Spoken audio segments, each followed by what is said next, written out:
But again, like I said, we're on 6 o'clock. I'll peace out. I'm gonna go have dinner with my family, and then I'll come back You as soon as I can. freaking nerd. I know. I know. How dare you? Alright. What a nerd move. Oh, yes. I just realized the paneling behind this plant is not normal.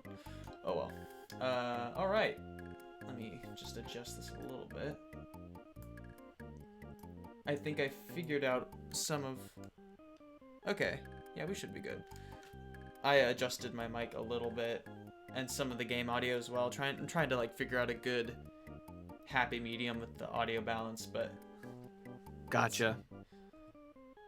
because there's also like I noticed the game audio is pretty quiet as well, so like that's something I'm trying to balance out. But we are now live and playing the game.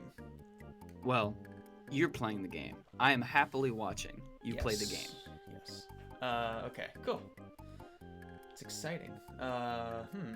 If any of you guys are in the chat, just say hello. Hey, we got Butterfinger.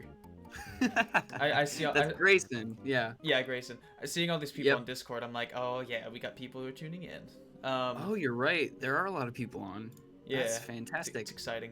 Hi, Grayson. Glad you're watching again. I'm probably not gonna I'm not gonna mess around with the tent glitch anymore. Given that we broke the game last time, so I think I'm gonna just move on with the story, and we can check back on this later because there's so much you can do with this. I'm sure it'll still be there. Yeah, man. Anytime you have a second time viewer, that's good because you didn't completely scare them away last time. Yes. That's what we got to keep in mind. So we put the zombie paper on the floor. I completely forgot that's what you were doing time to at catch the end some of last stream. zooms. Is this like the EarthBound equivalent of the monkey with the symbols in like all the Modern Warfare games? I guess, yeah. In the zombies, you just throw one of those with a bomb on it, and they all just crowd around it, and then it explodes. These are not the zombies on our lawn. These are the zombies elsewhere. I need to actually add that to like one of my Spotify playlists, because every time you mention it, you remind me that's a thing that exists. I don't think it's on Spotify. I feel. Hold on. I have the soundtrack. Search. I have the soundtrack. Yeah, I mean it's a fantastic soundtrack. Yeah, we've talked about it before. Because I know it's on Bandcamp. That's where I got it, at least. Okay. Because I don't know if it's on Spotify, but if it is, if not the original, I feel like I could find a cover of Zombies on Your Lawn. Yay! It worked. What worked? Zombie paper. Oh, the zombie fly paper. Yep.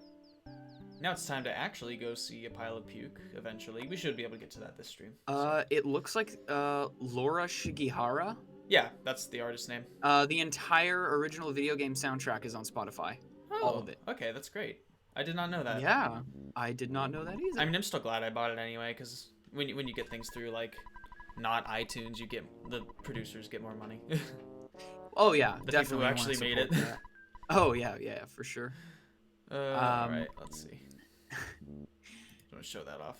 It's funny. Yesterday, my family and I can't remember, I think it might have been Emma who was just laughing at the whole concept of like mascots for food places. It kind of runs in the same vein as like all those creepy old video game images I show people where it's like, like who approved this for like a children's like anything. And I was showing them pictures of the Showbiz Pizza Bear. Have you seen pictures of the Showbiz Pizza Bear? I think so. Yeah, it's been a while. It's unfathomably, like, inexcusably creepy. Like, with Chuck E. Cheese, you can make an argument that, like, it's only creepy if you make it creepy. Like, okay, see you later. Itself. See you later, Garrett. We can, you can just catch up on the archives. Oh, I made sure to get the by and by. I got the last episode up, I think yesterday, so that's on already YouTube. There. I didn't know. Oh well, I just haven't been putting them all in the Discord because people know it's there. It's always there. It's always there. Yeah, okay. I'll post a picture to images, but like every time I look at it, I just wonder how this passed the censors for like, yeah, this is what we want our mascot to look like for our children's pizza place. Yes. It just blows my mind. It's so disconcerting. Yeah. I mean, like, because I used to go to Chuck E. Cheese all the time, I think and I maybe went once. Tell I me never about your liked. Chuck E. Cheese experience. Well, okay, so I didn't actually play like any of the games. Every time we went, I just played skee ball because that's the best thing there. And so, because I just love skee ball, it's just so much fun. Um, and so like I always kept a pretty good distance from Chuck E. Cheese whenever I was there because I thought it was creepy. But then again, like there are things you see as a kid that are just never like they just don't come off as creepy to you because you're not an adult yet, I guess. I forget what it was exactly, but there was something I saw and I'm just like, that's not as good looking as, or like that looks so much different compared to how I used to think that was. But yeah, I don't know. Enter stage right, Scott Cawthon, here to monetize your childhood fear of animatronics, and rightly so. Absolutely. I would actually like to see them make a movie of that, because you can't I feel like that's. I don't know. I'm pretty sure Warner Brothers bought the rights to make a movie a while ago. I feel. Oh, they did. Yeah, I don't know if that's still going through, but I don't know if they'll do it. I mean, it doesn't matter to me because it's not a franchise that like my heart is in. It's not something that would be frustrated if it was completely. Ever since I think the third game, the series is just something I've looked at a distance. Yeah, I think it's fascinating, but it's not like my favorite I enjoyed the franchise. first three. Because I think Springtrap, whatever it's called, is like one of my favorite designs of it. That's the one that thinks like the zombified. Yeah, that one's like legitimately unsettling. And the fact that it's the only one in the building. Yeah, but it is a very easy one. The third one is super easy to play. Let's see. Okay. I don't know if I can heal poison yet, but I think I can. Nope. Okay, we're poisoned. Wonderful. What an invaluable skill that would be, IRL. What? Oh, by the way, Grayson says skee ball is great. I sucked at skee ball. No, I know. I can see the chat. You don't need to read it all back. Sorry, I always forget that you can see that now. It is true, though. It's kind of odd because skee ball is fun, but, like, I was never good at it, but it's still enjoyable for some reason. It is. It's very fun. I used to be very good. I just haven't played it recently, but... Yeah, that's what I'm saying. Like, it's one of those weird games where even if you miss every shot, like, it's still kind of fun to try, you know? Yeah. Because some games are not that way at all.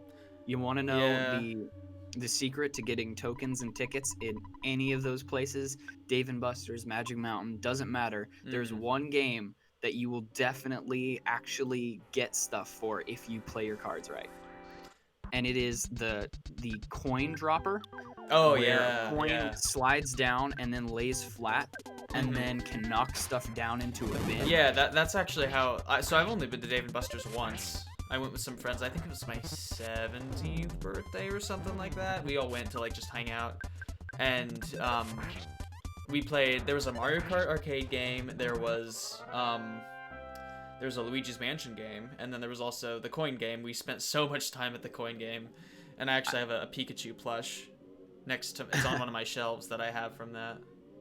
I mean, like I said, it's legitimately one of the few games that I feel like it's actually possible to get out of the red. Is that the phraseology there? Maybe. To get out of the red and into the black, or is it the other way around? I don't remember. I don't use those. But the way to actually get some returns off of the money that's spent getting into a place like that, yeah, that's all of the coins. That's immediately where I go because like a bunch of people when I was younger taught me how to play that game properly and do the timing right. And it's really all about picking which one is like the most full and then just using your tokens there. I was actually thinking about that earlier today about like how stupid the prizes are, like how the prize economy works in those places. Like, you might as well just buy them, but well, I just laugh because I distinctly remember like spending an entire day at Magic Mountain and getting like these two race like biker action figures with like numbers like racing bikers and like a motorcycle. And I remember 5 minutes after I got home, one of my sisters wound up the wheels on the motorbike and let the character just go, and he went right into the wall and broke like 5 minutes after we got home. Nice. Because even even their action, like even when you get a good prize, the prize is made out of garbage because Yeah. that's just how the prize economy works. Mm. It's heartbreaking. Oops. So many action figures died in the line of duty. All right. I feel like I'm underleveled because I think I normally have healing beta at least by this point, but it's not a big deal. Do you think that's by virtue of since you know so Yeah, much of and where you need to like go that you sort of don't need to go through all the areas that would sort of trick you into accidentally gaining levels because you'd be like looking around and yeah, I mean fighting there's enemies. that, and I'm also just like not paying full attention. Never. Listen, I don't need any of that. Yeah. No, you're all good. Like I said, I'm not. I'm just gonna not take out even some things here. So get some levels. Yeah. I'm not even in the co-pilot position. I'm like an onlooker from the ground, looking at someone playing. Yes, Being I know like, that. I approve. Yes. I know need that. to stop referencing. I'm referencing it way too much. Like it's gonna become old so fast. Well, it depends. I think I have yeah, that video pinned. If you guys are in the I think Discord, you need to do. watch that video. You need to watch if the you. book. Yes, absolutely. I went to edit some of the metadata on the Butch stream, and for some reason, like I could access all of the videos fine, except that video in particular was just like uneditable. It's like, okay, we're having an error. I'm like, okay, Google, you just don't like Butch. I mean, you're trying to take not our video the down. funniest and like most fitting thing that the Oh no, video that it is introduces Butch into existence is like broken and you can't mess with it. It is very funny. I think that's but poetic. I was just trying to edit the title. I wasn't asking much. An aspect of this game that's so mundane, but I really love it, is like the geometric magic. It reminds me of like Doctor Strange, where it's like magic, but it's not chaotic, or like it's not so particle effect-y that it's very strange. It's like the strangest but one of the coolest interpretations of magic I've ever seen in a game, where it's just it's pretty cool. These colorful geometric patterns that I think it's just neat. It looks cool. Yeah, there's some really cool looking ones later on. Let me think. I mean, Starstorm obviously looks really cool. The later versions of Rockin' look really cool. I've always liked how Thunder looks, but Fire is one of the standout ones in terms of like the geometric shapes. Flash is just blinding, as it should be. Every time you say Rockin', I just picture Ness like doing one of those air guitar slides, just like on his knees. Well, I mean that's what I do when I'm playing. Shredding you on just a can't guitar. see. I admire people who can play any instrument, because I can't. I cannot. I can use my voice. I'm sure I could learn. I can scream very loud. The United States of whatever. It's did you listen to it? Yes, it's very punky. I like it. Yeah, that's what I was saying. It's weird because like it's goofy, but it low key sounds really good. It does. So it's just fun, and it's also short too. It doesn't drag on and on. Well, a lot of punk songs are known for having a very short length. Yeah. Like Grayson, why don't you play the violin anymore? Was it just too much? Because that seems like an instrument that takes a lot. I was gonna say violin is time. It's a commitment, like ring and everything. I feel like most anyone could learn how to play it, but not like most people don't know how to play it well. Oof. Oh, I know so many people who've had that happen, and I feel bad. I'm like, that really sucks. And you have a bad teacher, and they just sort of spoil it. Yeah. I had to take this one Civil War course in school, and it was on a VHS set. Just to let that sink in. It was about the Civil War, and I felt so bad because the professor, he seemed like he liked the topic, but the way he spoke about it and would like try and make these historical jokes, like, oh, these little anecdotes about it was the most boring, sedative thing I've ever had. I would fall asleep 4 times out of 5 watching those, and then I'd have to like rewind and hope, like I'd have to rewind back to a point that I remember, because it would just put me out every time. Yeah. Because like it's like, I used to do how are math. you making the Civil War boring? I don't know how he did it. Let's see. I used to do math that way, where like I think it was a forget what kind or like what the curriculum was called, but it was like all the different levels of math they were all Greek letters, so you had like alpha, beta, gamma, delta, epsilon, zeta. Um, Uh, Matthew C. I know what Matthew you're talking C. about. Yeah, that's it. And you had like the blocks you'd build Yep, with. the manipulatives. Yep. Mm-hmm. I remember that. That's like one of my favorite parts because I always loved math. Um, and when I was where am I going? when I was in when I was homeschooled, that's what I enjoyed doing the most is math. Really? Mm-hmm. I went pretty high up there with the levels. I was like max rank math in high school It's like the because Skyrim. I took calculus for 2 years. It's like Skyrim, where it's like math level 100 just appears on the screen. Yes, exactly. All right, Yeah, let's kill Grayson, these I things. I agree. It's a bummer if like a bunch of people that you know can all. I have a lot of musical friends. I can sort of sing. I don't think I mentioned this on stream before, but you know this, and that is Yes, before I met you, I actually had to go to voice therapy because I I don't remember had this actually. over the course of years of laughing and screaming and shouting, I had successfully basically given my Damaged. vocal cords a bunch of speed bumps. Oh, So I had calluses on my vocal cords, which sounds a lot nice. more serious than it ended up being. Yeah. And so I had to go to this lady. I'll never forget her. Her name was Mrs. Swanson, and she lived probably 20 minutes from my house. And Mom would drive me over there, and she gave me flavored water, which I loved. I didn't like Mm. boring regular water. I got fun water, and then I would do a bunch of these exercises that involve the diaphragm and like projecting your voice across a room without having to raise your voice super loud. Yeah. And like I sort of hid behind that, as a person. Once you're told you have a disability, like that's a severe term for calluses on your vocal cords, but like I was I gonna sort of say. hid behind that my entire middle school and high school life. I hid Mm. behind that as an excuse to like not sing.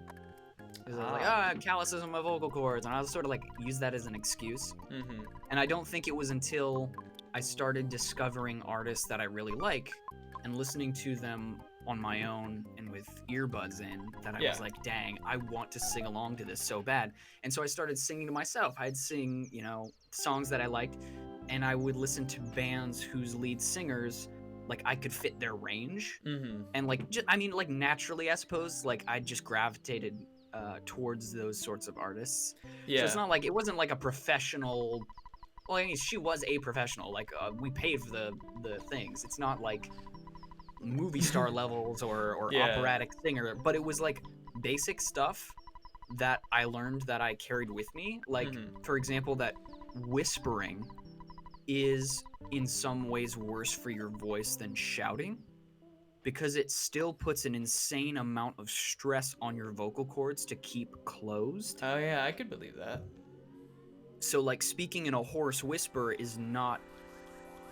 isn't good for your voice either, just the Yeah. same as screaming and shouting isn't. Huh. And all of this, served me better when I started in drama class, my second year at co-op. Mm-hmm. I didn't have any problem projecting because I had those fundamentals drilled into me when I was younger of like, Yeah. you need to speak as though you're talking to someone in the back of the room and not like strain your voice.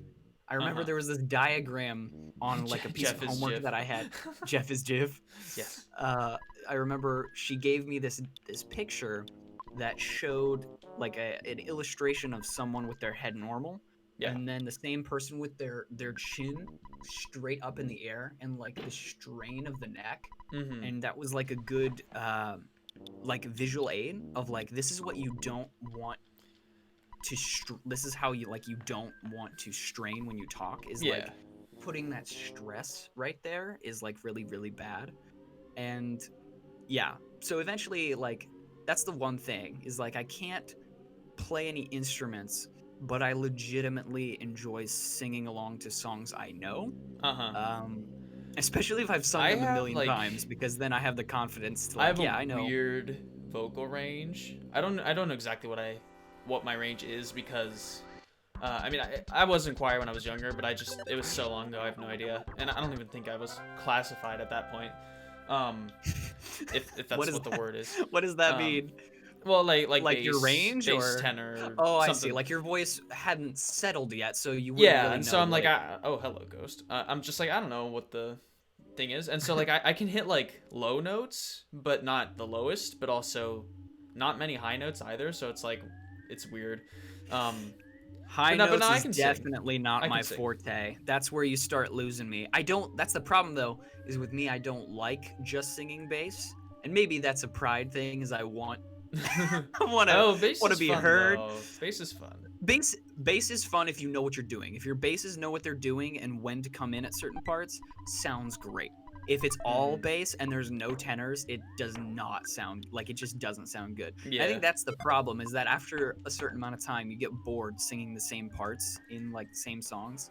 So over the course of years I've tried to like find songs that I have like comfortability with the higher range stuff, because Mm-hmm. most higher range stuff you just lose me so fast. It's like I cannot go that high, like not even close It's at like when you all. get the high note and Take On Me. It's like, how does that even happen?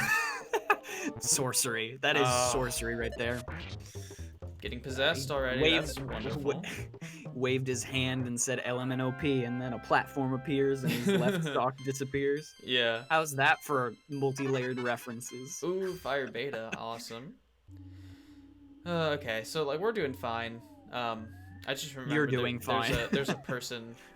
Well, I don't know. Yeah. This is a party of 3 after all. The royal we. Oh, Yes. you're right. You're right. It is. Dr. Tabby is here, which is fantastic. Yes.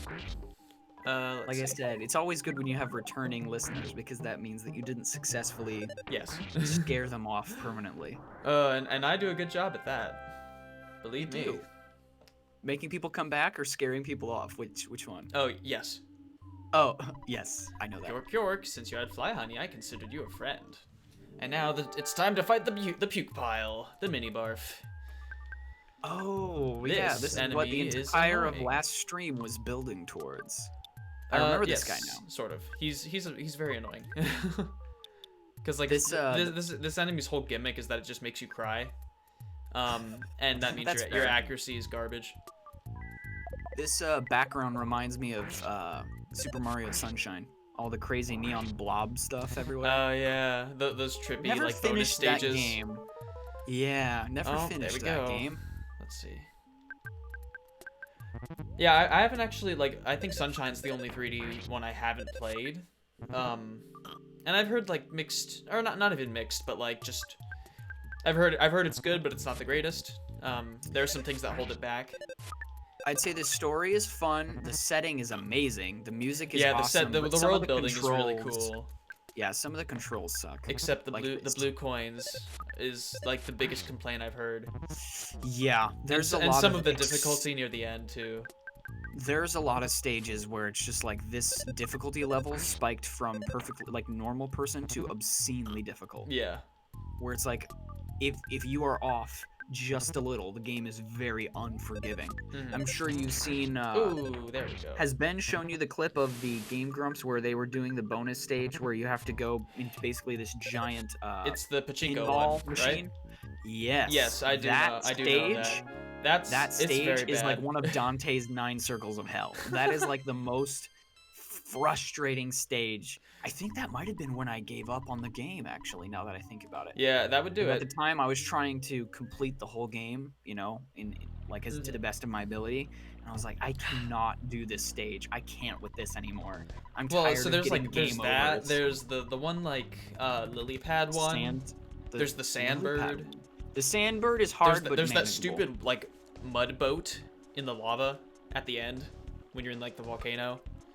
I think that's haven't like, even gotten that far. That's like the last thing you do before the final fight, I think.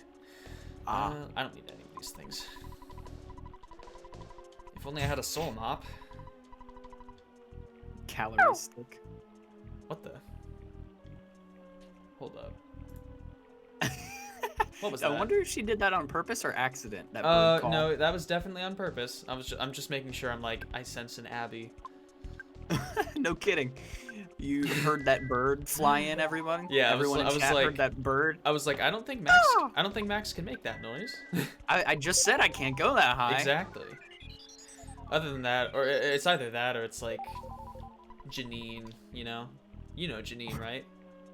No. She's the worst. No one likes Janine. I don't know. Hi, Abby. Hello. Hey, how's it going? Oh, I found a bomb.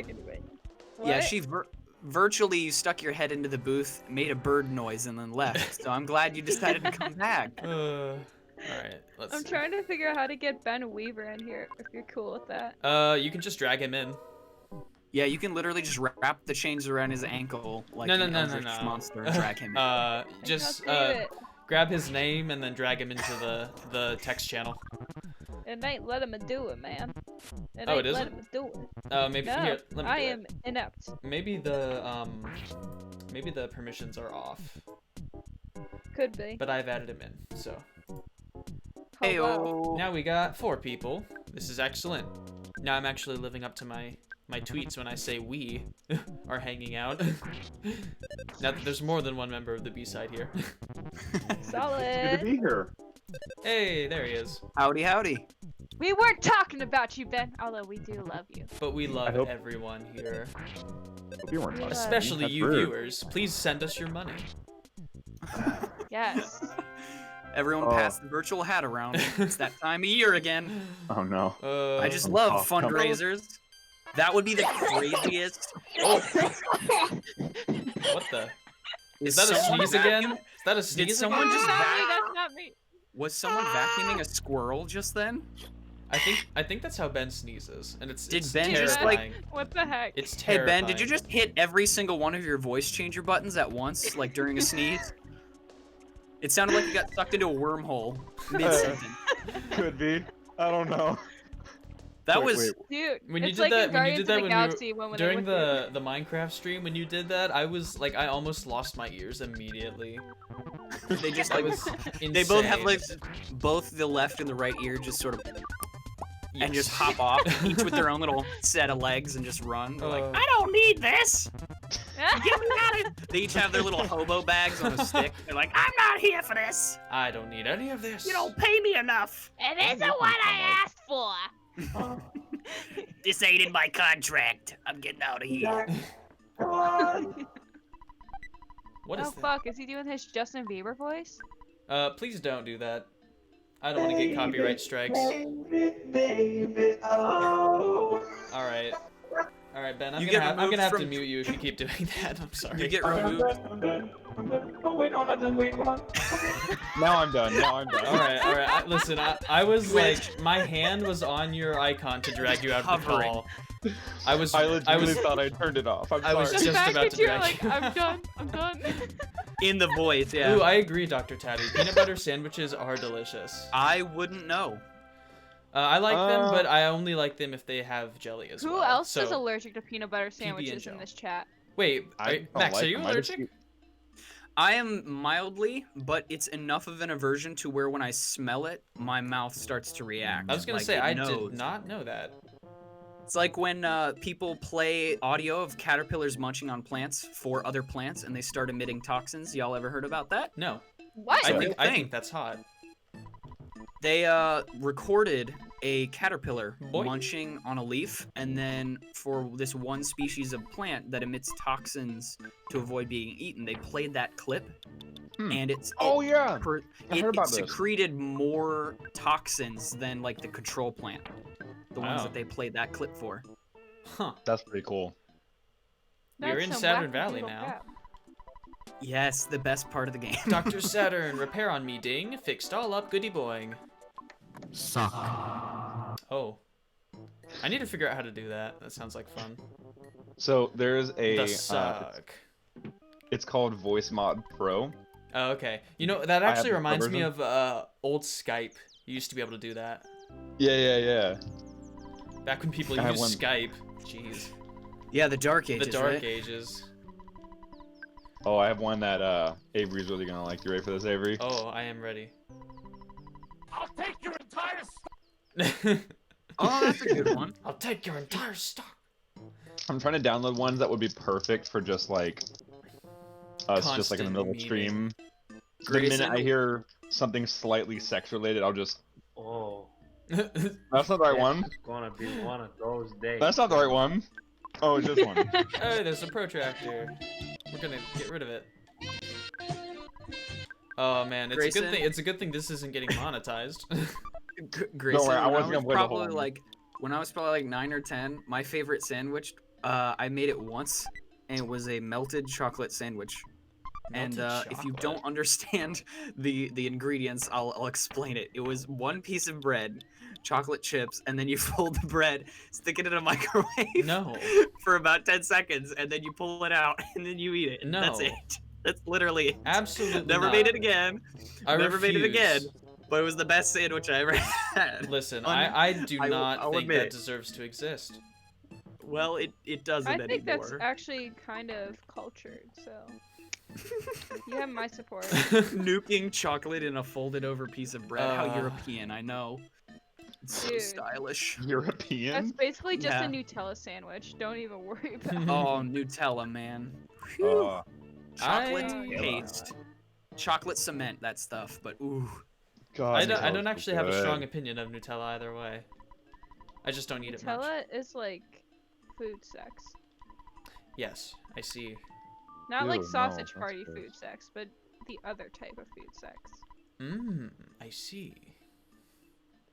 I did not actually see Sausage Party. I was probably busy doing something Not that else. one. Probably I have busy not seen doing that one. anything else which would be more important than watching that movie.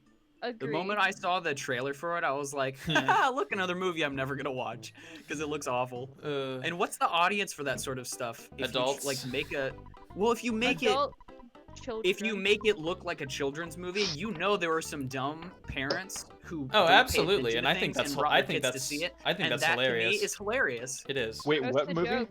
Sausage Party. Sausage party. Oh my god, dude, the last like scene.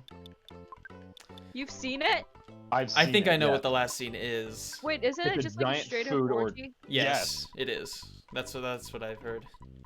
Oh god. Okay, let's see. Horn of Life? That might be useful. Honestly, that just serves lazy parents right for like not paying attention to what movies are going on, and they just take their kid to see anything to shut them up, and then it just. Well, I love backfires. the idea of Yeah. like an adult or like a kid style movie geared toward adults, because I feel like there's so like there isn't much of that around, like that sort of variety in media.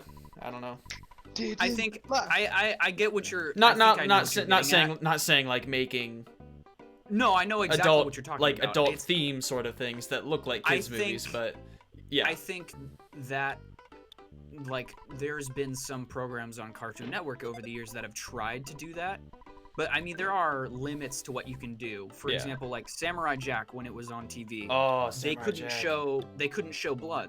So all the That's enemies were true. robots. But in the last season that they made a couple years back, since it aired on Adult Swim, since they were like, all right, all of the fan base who watched this show live on TV Stop. is now adults. So let's move it to Adult Swim so we can actually have him Yes. fight flesh and blood instead of just robots. And we which love they both actually of those worked things. they worked that into the story as to like his character has never killed before something that isn't a robot. I see. And they actually worked that into the story. The last season of Samurai Jack is probably, well, the second and last season of Samurai Jack is probably, that's what you're talking about, is like a cartoon, but that season is not for children Yeah. at all. But of course, Genndy Tartakovsky is a freaking genius. The way that he did the action sequences in that show. Oh, I bet. Yeah, for sure. Beautiful. Absolutely beautiful. Let's see. Let's give the bomb to Jeff. What are you guys streaming now? Get out! Oh my god. Oh. These Seahawks are Get the not doggy. smart. She barked We're streaming. literally We're nothing. streaming EarthBound right now. Oh, cool. Yeah. This is a good. It's a good one. It is good. I should probably. Well, Jeff probably can't break or. Dr. heal Tabby, on I haven't these actually things seen Primal, so no spoilers, but I heard that it was good, and I was super happy to see that Genndy was making something else. yet. I don't watch much TV, so I've not seen it either. Yeah, Samurai Jack is gorgeous and beautiful in every way, and then Primal was Oh, the other Primal. series that Gendy made that I haven't seen yet. And that's what Dr. Tabby was talking about. I haven't seen it, but the fact that there's like connected universe stuff going on there is dope. Okay, Primal, I'm so glad. I've seen a few of the episodes. It's amazing. So the entire show is without words. Oh, I like that. Oh, that's perfect. Because that's like one of my favorite things about a Samurai fun Jack idea. is the limited dialogue. Right, but like because of how he does his design, you can Very tell dark. what Almost cried. every character, like you can tell what they're thinking. It's so cool. That I didn't know that was one of the primary gimmicks, but like if there's any director that could make an entire show without words, it is Gendy Tartakovsky. Did you ever watch the 2D animated Clone Wars that came out before the 3D ones? I think my brother did. I love that one. I never That did. is some of my watched it. favorite Star Wars stuff because the action sequences are so cool. Yeah. And like it's so much more action than there is in like for as good as I like the original trilogy, as highly touted as they are, they do have some flaws, and that is the action can be very slow at times. I agree with and that. part of that is I mean, just look at Darth Vader's and Obi-Wan's final battle. oh my gosh, their fight in New Hope, I didn't realize it until I watched it again like last year.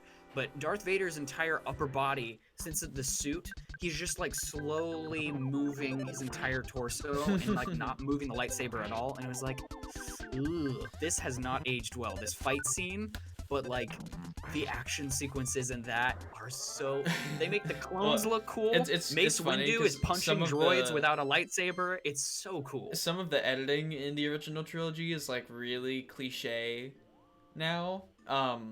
Like a lot of like the transitions and stuff, like that's stuff you just never use because that was new then, and so they're like, I will put this in because it's cool. Oh, the wipes, the classic. Yeah, Star like that's Wars one of wipes. that's one of like the main examples is that stuff. Yeah.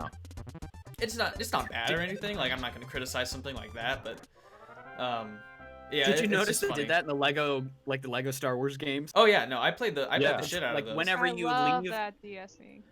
Whenever Those you are leave so a much room fun. and walk into another room, it's like this long. You know what screen time it wipe, is, and I love boys? It's hard crocodile time. it. Well, hard croc scraw. Or no, Wait, can we it's the skip in your plain it's the prank? plain crocodile. I'm sorry, the hard crocodile's Oh. later. But Can I, there's like, an see armored what you're frog saying? and a farm What zombie. about the boat? What about We're the on boat Twitch. and the automobile crocodile? I don't know.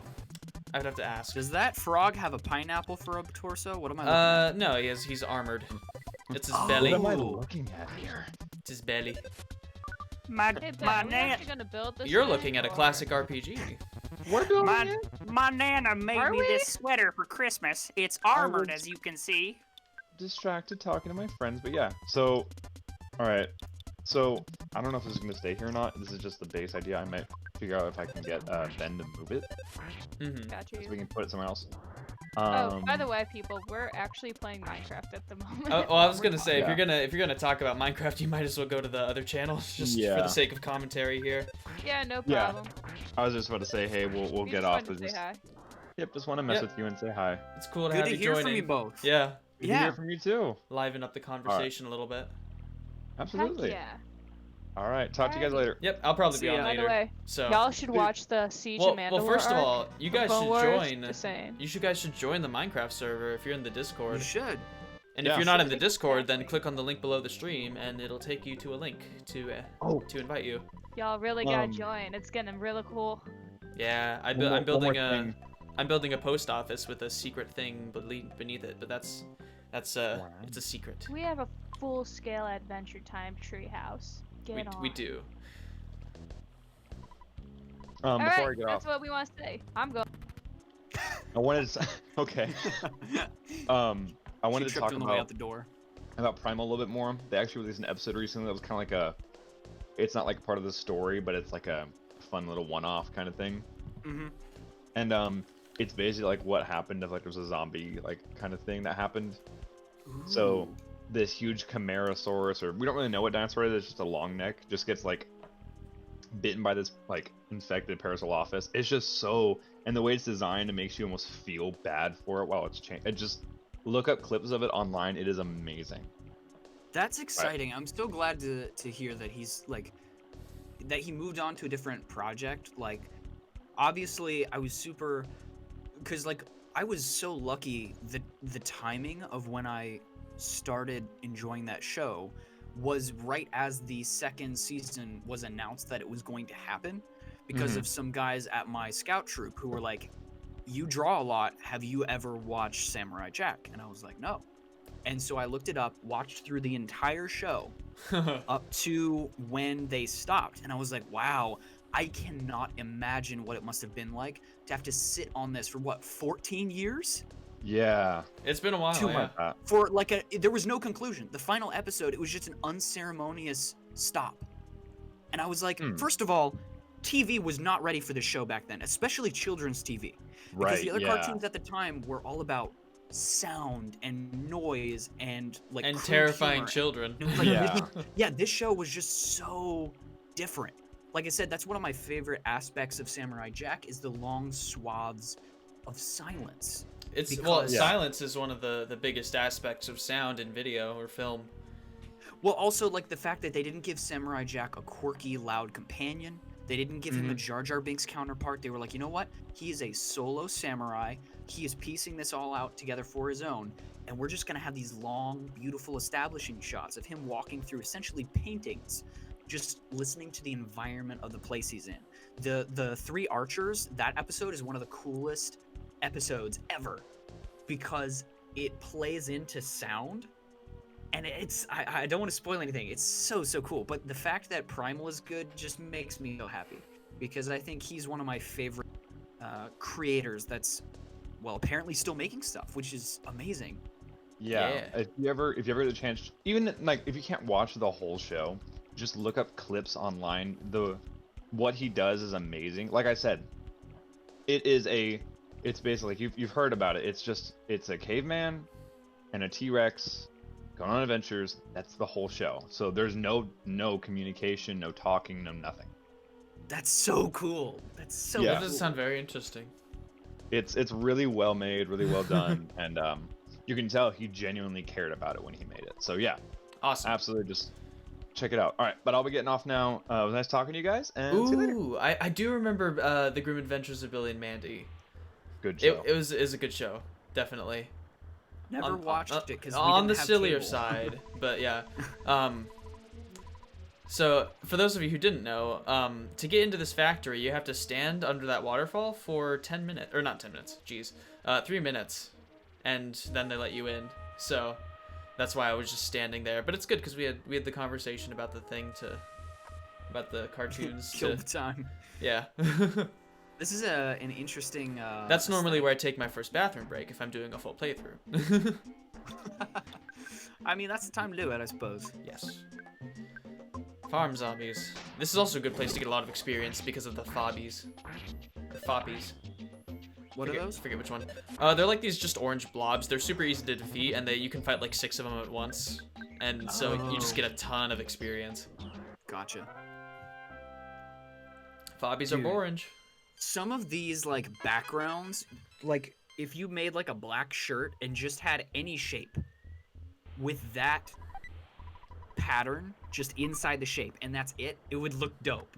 Because some of those like background screens are so cool. Here we are. We got which ones are these? Foppies. Okay. Yeah, foppies are the orange ones. Imagine playing EarthBound, but everything you have to do takes 3 minutes. Like walking into a building. No, that would just be real life.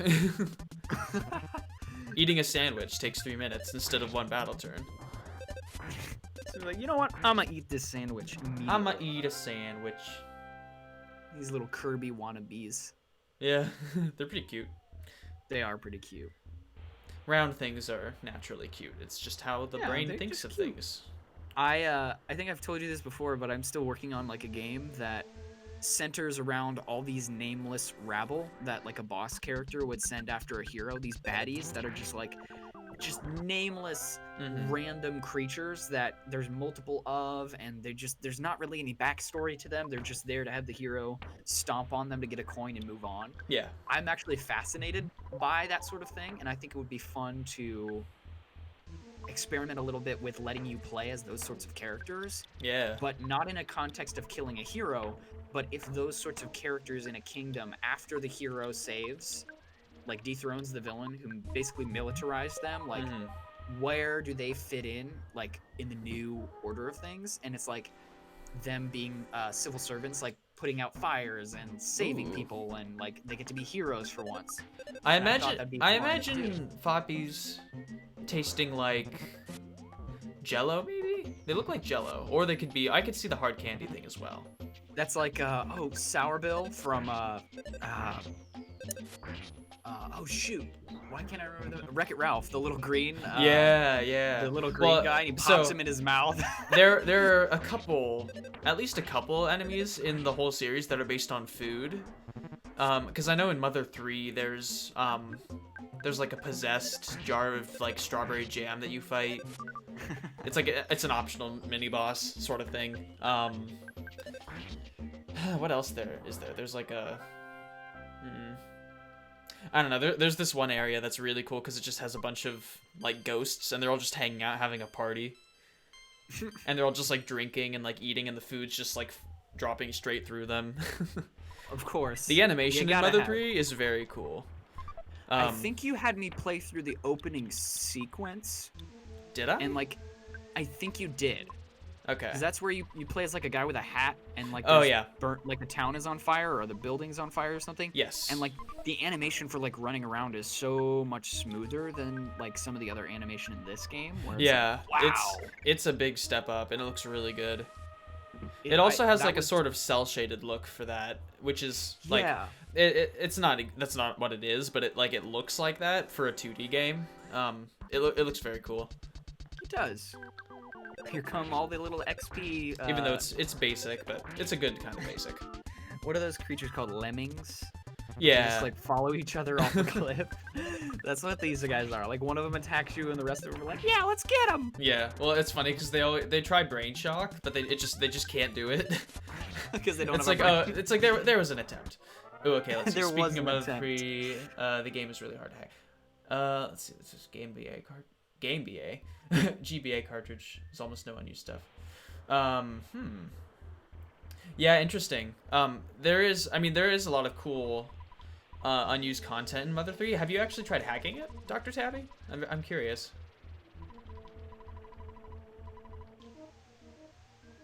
Because that would be... I actually haven't seen many hacks of Mother 3. There's a ton for the first game. Or not the first game, for EarthBound. But yeah, Mother 3 has some really cool unused stuff. And they actually... What do you think? Well, sorry, go ahead. They actually restored a lot of it or not really restored it, but there are some cool hidden features that they kept in... Oh, ouch. In the fan translation, there's like a whole extra like bonus feature that they sort of like added back into the game, which is cool. If it's like a secret if you complete the battle memory, which is sort of like the Pokédex in that game. I was just curious what changed between the first game and Mother 3, where was it that they just clamped down regarding on to it what? So that way, like hackability, like. Oh well, that's not something itself, that's not something that they kept in mind back then. I suppose not, but it is like, because now people do that as like a creative outlet, like a Toby Fox or something like that. But that is odd that like they must have like really tightened up the code to make it. Yeah.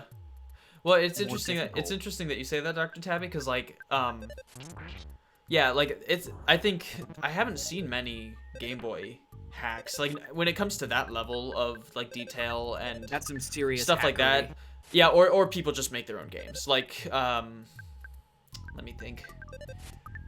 Yeah, nothing comes to mind, but yeah, it's a cool it's very cool.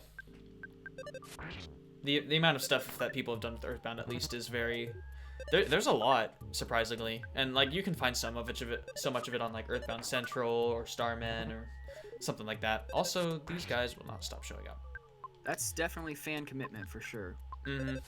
Because it's not like they're trying to degrade something, it's they're showing their love of something by taking what's there and then adding something of their own.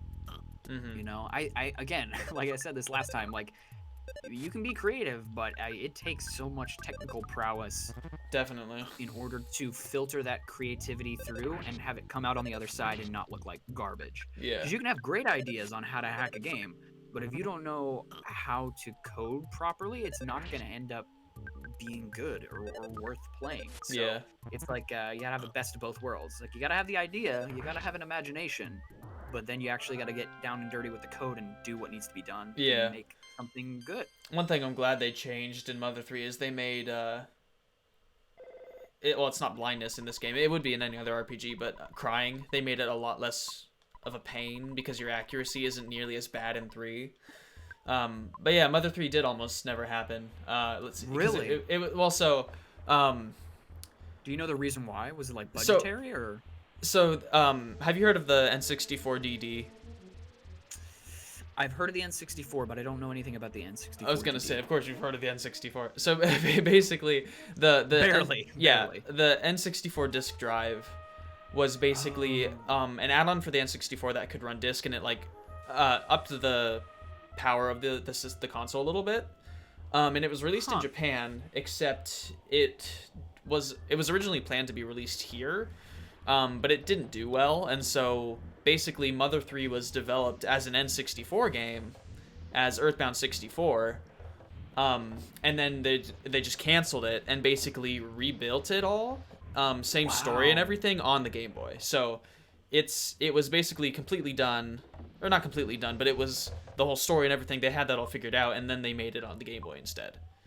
Wow. So it had a very interesting development cycle because I was just gonna say it could have probably easily been in development hell for a long time. Right. And it sort of was, because it came out in 2006 as opposed to early 2000s. I was just gonna say, I don't think I've heard of any other property that had so many. Ooh, that's true.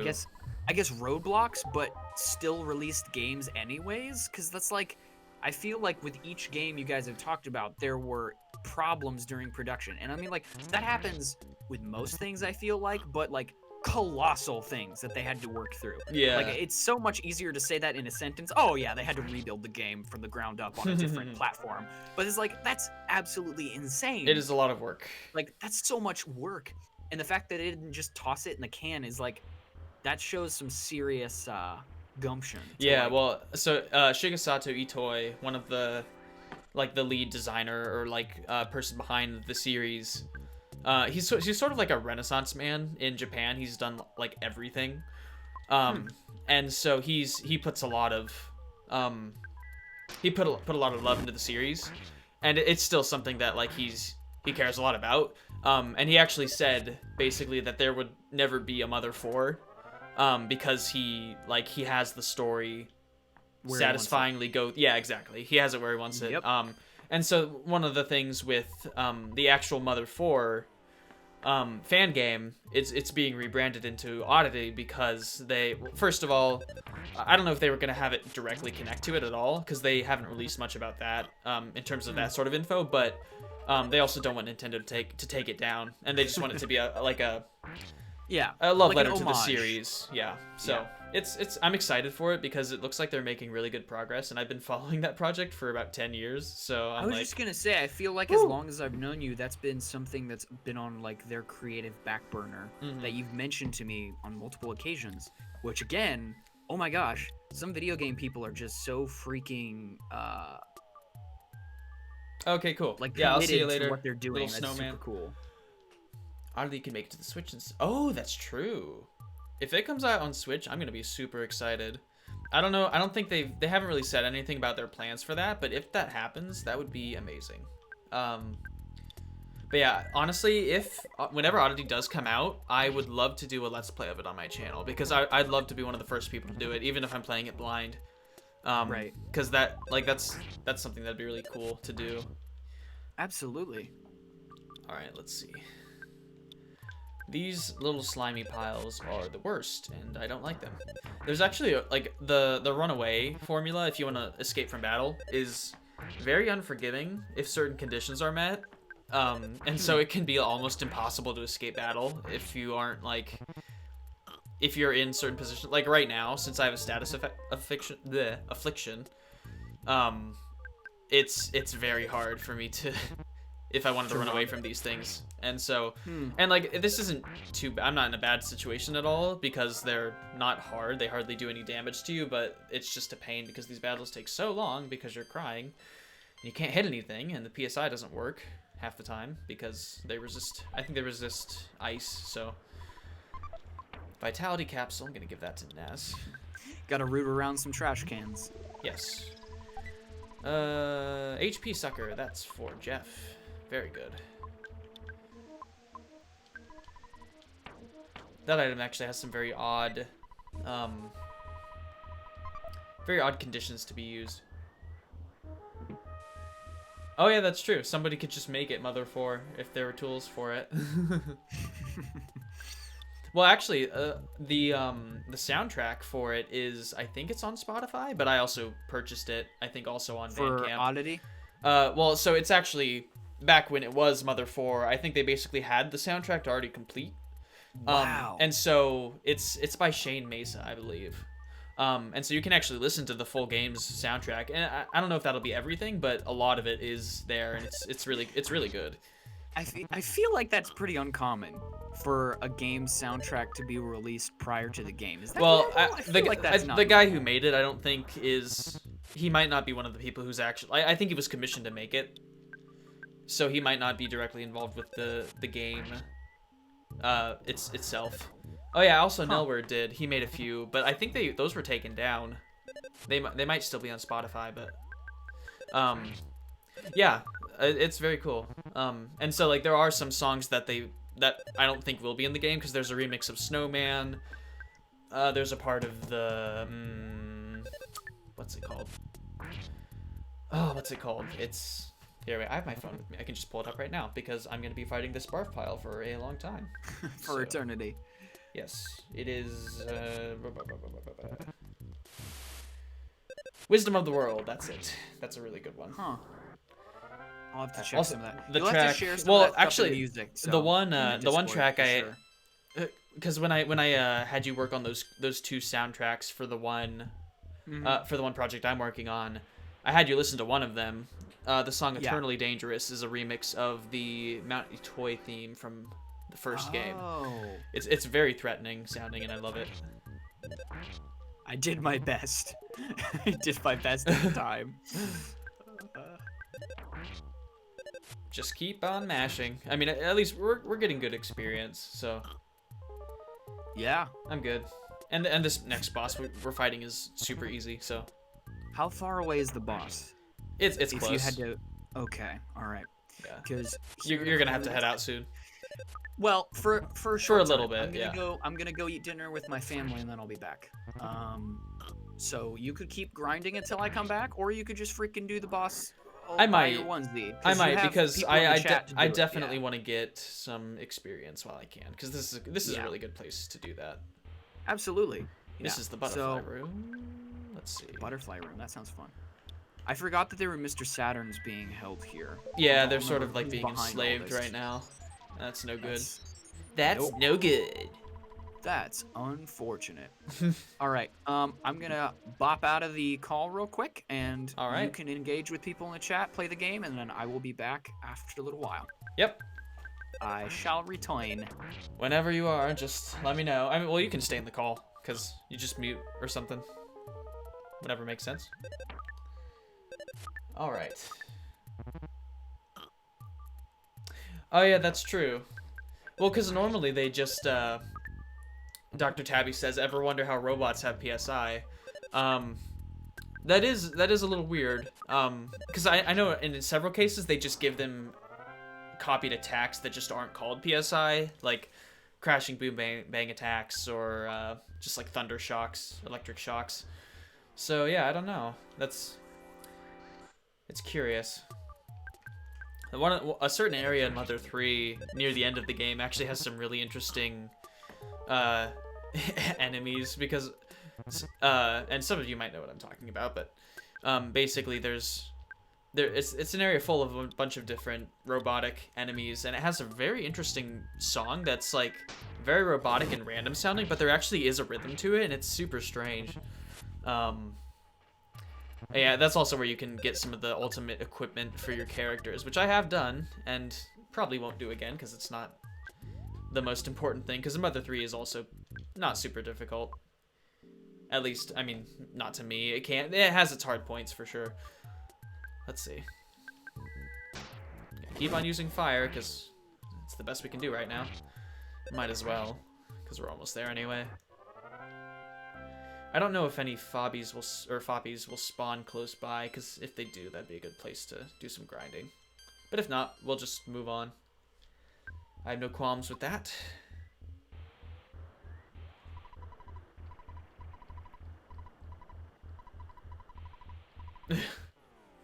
What a suspicious fellow, he says. Time to slap him.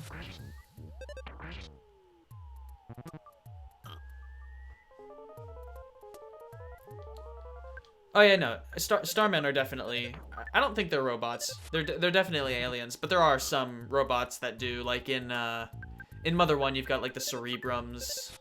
I don't know if the whirling robots use PSI, because I know they shoot the nighttime stuffiness beams. As funny as that sounds, it's a great attack name. But yeah, no, I definitely that does make sense. Squishy bodies and all that. I might do a little bit of grinding, just in case, or just to get some experience, because we're here and this boss isn't really any trouble anyway, so we might as well just use what power points we have. Oh, I love these sound effects. It's like ASMR.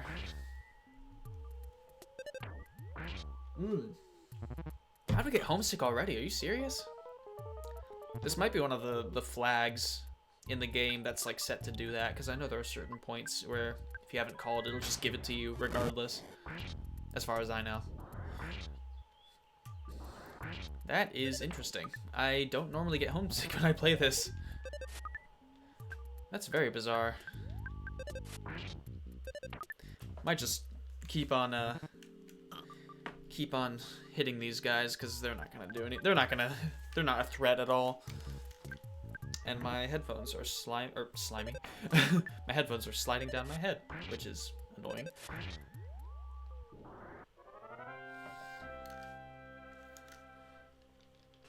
Are you guys hearing any background noise in the stream? I'm curious, because I'm trying to reduce that. Because I know Max had a fan on a couple streams ago, but I know he's turned it off this time, so I'm not entirely sure. I'm fairly certain I've gotten rid of it, but there might still be a little bit, but it's not the end of the world. Just curious.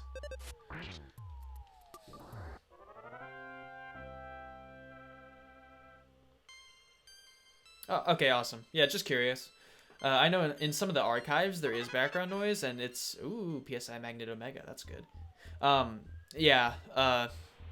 In some of the archives there is background noise, and it's very strange because I don't know where it's coming from, because my mic shouldn't be picking up any of that. But I also turn my gain down, so if there is background noise, it won't be going through as much, which is why I might be a little quieter. So if I'm too quiet, you can just let me know.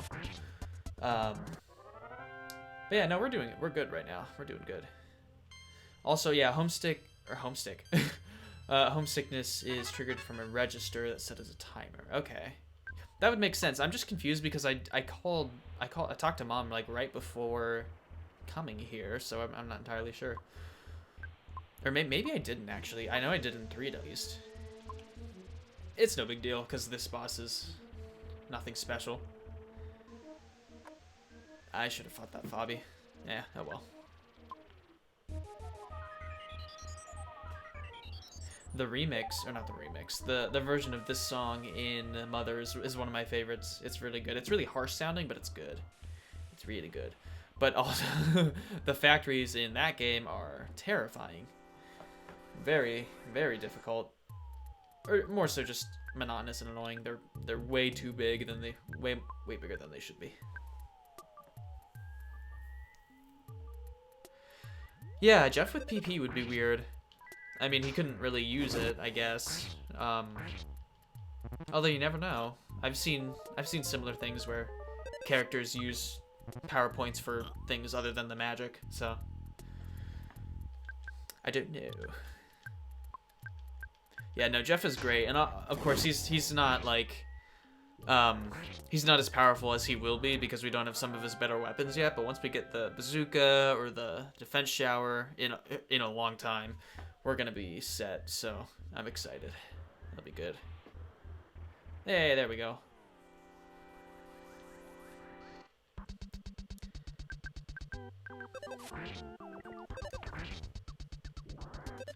We're one-shotting these guys. Yeah, I don't think we need to worry about levels anymore. We're pretty good for now.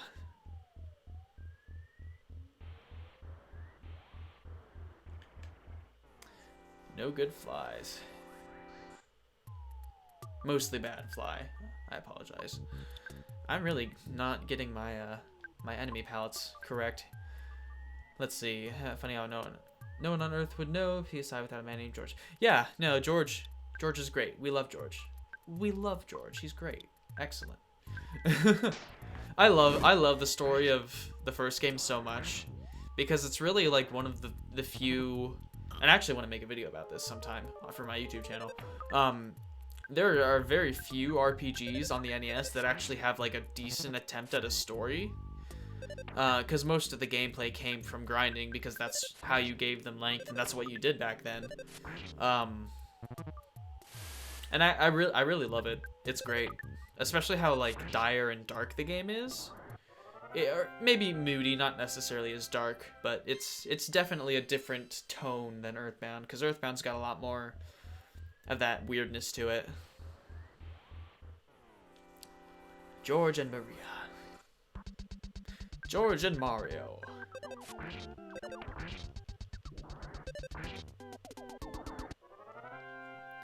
take another drink.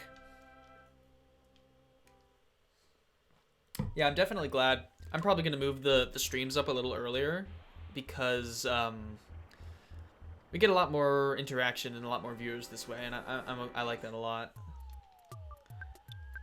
Also with work, it's a lot easier on my schedule as well. Let's see. Mooks from Mother 2 or from Mother 1 looks so different from the Mooks in Mother 2. Sort of. The department store spook looks pretty similar to one of them. It's either the Mook Senior or the other ones. Those things have really weird names in the Demi-Force hack because they're called like O-Mooks or something. It's so weird. Let's see. Front row, back row. I mean, they are sort of different species, I guess. They're just different versions of the same creature. It is weird how often, or how unoften, that's not a word, is it? How rarely you see the Mooks in this game. Unless I'm just forgetting, because they're probably one of those late game enemies. But I know there's the department store spook. And aside from that, it's like, that's it. Oh yeah, I never thought about that. The flies probably do look like Buzz. I've seen, where is it? I've seen artwork of him. I don't know if it's official, because there are a lot of things that lack official artwork for this, for EarthBound, but there's a lot that does, and that's a good thing because it looks really cool. I love the clay models that they based a lot of the sprites off of, because that's one thing about the first game is it has amazing sprites for the NES era. Just another mark of how well the game's quality, or how much they cared about it. The attention to detail is really good. Also, I love how you get Lloyd in a trash can, and then later on you meet his father in a trash can. Like father, like son. Thunder Beta, excellent. That's gonna be useful very soon. Lol. Alright, I think we're good to fight the boss. I don't want to wait too long, because we're fine, level-wise. I might go back and get another butterfly, actually, but yeah, aside from that, we'll be fine. Oh, not a PP. Alright, I guess I'll just use freeze, then. Can use the HP sucker, actually. Something interesting about the HP sucker is that you actually... It won't work if Jeff's HP is scrolling. Oh yeah, okay, so Lloyd's father, like you don't actually like see him in person because his sprite is represented by a trash can. But basically he's in the swamp where you find Pippi, where you meet up with Pippi again if you remember the swamp at all. Let's see. Yeah, no, I love the first game. Like I have a very strange affinity for it. I don't know why, but it's like I wouldn't say it's my favorite in the series, but it's really really good. I love it. Despite its difficulty and how crazy it is to play. I think I played through it in 2 sittings, I think. Maybe even 1. Because I remember I was sick once, and I played through a ton of the game.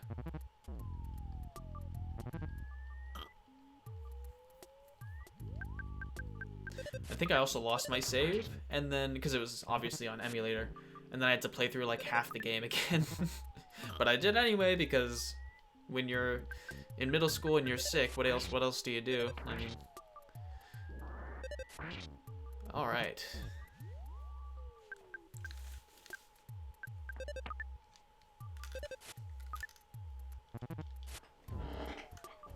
Ugh. I need to fix my chair. Squeaky. Or maybe just get a different chair, I don't know. I have like an issue because I love this desk that I have, except it's like, it's a little, I think I'd like it a little higher up maybe, because I don't like looking down to see my screen because it hurts my neck when I'm at my computer for too long. So that's something when I'm in my apartment I might try to figure out.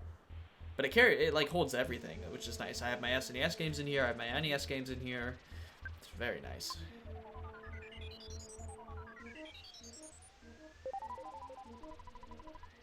How much PP? 20 PP, okay. Not bad at all. We'll get more experience, and then we'll fight this boss. And boy, what a boss this is. This is one of the most memorable ones in the game. And we will see why very soon. Very soon. Level 28, not bad. Oh, that's a good level. It's a good level right there. Love how they add in the extra words. It's like, oh baby. Oh baby. Yeah, scratch here if you dare. That's right. Ah, come on. Don't make me do this.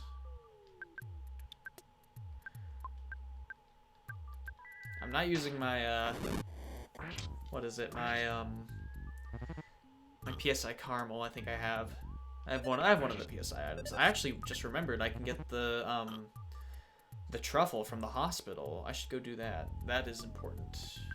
Or not really important, but it's a nice item to have, so I might as well go grab it. When I got the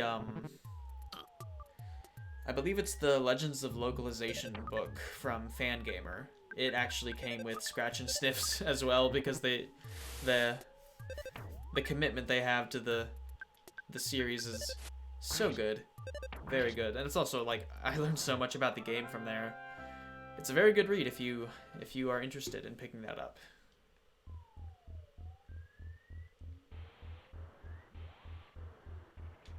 All right, let's see. I'll use something to heal up. Calorie stick, give that to Jeff. Why not?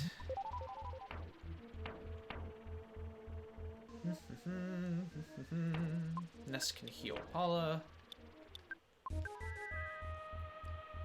Jeff's mother, let's see.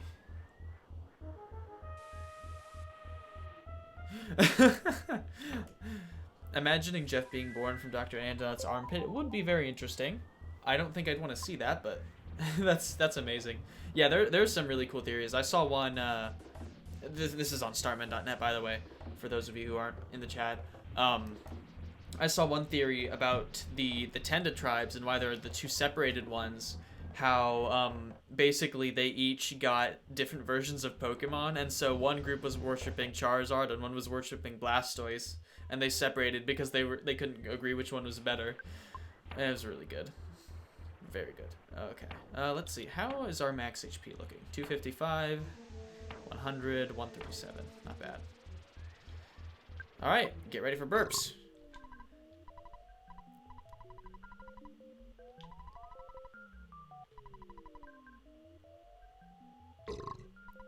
You know what, actually? I could see Master Belch looking like Garbodor. Geeky. Ugh. I bet you guys can imagine that, right? Garbodor. I actually really like Garbodor, despite it literally being trash. People give some Pokemon designs a lot of criticism, and some they don't give enough criticism. I'm not here to start an argument, but whatever. I'm just here to play EarthBound and feed Fly Honey 2 piles of barf. So that's what I'm gonna do. Let's see. I can do one Thunder, if that'll even be useful. Actually, well, no. I don't think he has... I mean, I might as well try. Why not? I don't normally do this, but why the heck not? And Fly Honey. Yeah, that's what I thought. I knew he didn't have any PP. And there we go. Ooh, that's a status you don't see too often. The sickness, I think it's called. You can't eat any food items.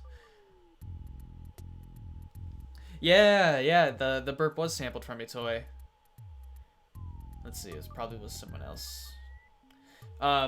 It's a very good sample. I'm surprised it sounds so good because a lot of samples on early consoles do not sound great, especially the Genesis. The sound chip for the Genesis has a really good... You can do some really cool things with it and make some really great music, except it cannot handle samples really well. So if you hear any samples in Sonic 3, they're really bad. And that's also one of the reasons why Michael Jackson did not do music for it. And that's a whole crazy issue as well. And I don't even know the whole story there. I don't even think anyone does know the whole story there, but it's wild. I do remember the Sega CD. I do not own any Sega consoles, but I played Sonic CD on my phone when I was younger. I think I might still have it, but I don't play it. Oh, I should heal Paula. Also need to make sure he keeps wolfing down that honey.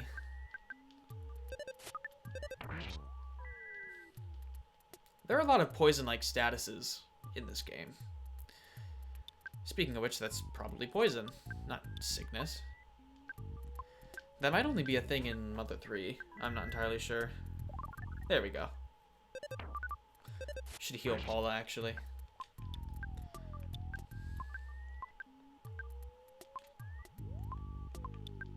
We can try Thunder. We got enough power points for that. Bottle Rocket. It's not going to be too useful anyway.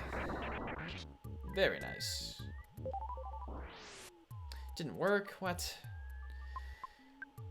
I should have, well, I was going to say I probably need to raise Jeff's speed. Let's see. Your stepfather has an SNES deep in his closet that never sees the light of day. I don't know if he has it. Or I don't know he has it. Sadly, it doesn't have EarthBound.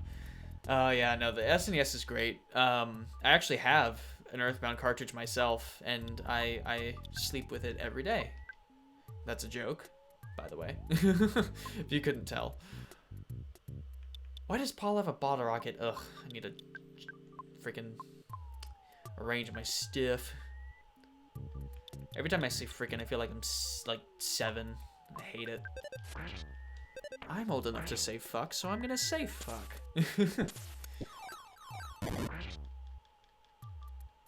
What even is this stream anyway? Alright, let's see. Keep on using rockin'. Oh, you don't know why he has it. Okay, yeah, that makes sense. Yeah, the first game I ever played... Oh, there we go. Beat him. Nice, good timing. The first game I ever played was Super Mario World, and it is one of my favorites of all time. Very excellent game. And then I actually played the re-release on the port rather on the Game Boy Advanced, which has some voice acting in it, oddly enough. But it's still fun. It's a pretty good port. And we have done it. I escaped. Zoom, burp, boing, goody, burp. Oh, I love the Mr. Saturn so much.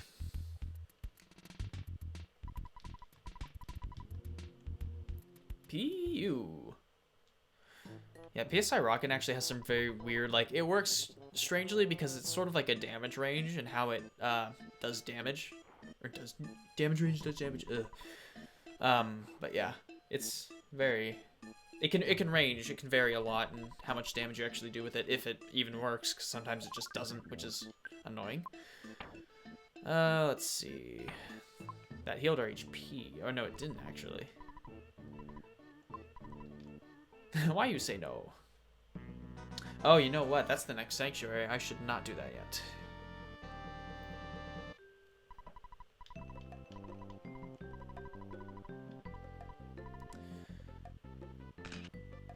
Fuzzy pickles.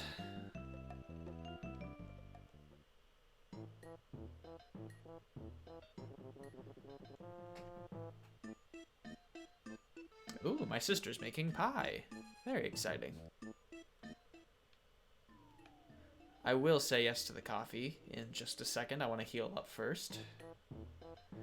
I should arrange my items too, because I definitely don't need Paula having this. I don't know why she did. I've just been lazy. Also, I should probably sleep and see if I can get my items fixed. That'd be useful. It's always good to check on that, because you never know when you're going to get something. I know I'll probably get something now. Or not. Okay. Odd. Oh, really? I haven't actually seen that. That sounds really interesting. So you take it from Japanese to English back to Japanese, huh? Yeah, that sounds weird. Well, call Mom.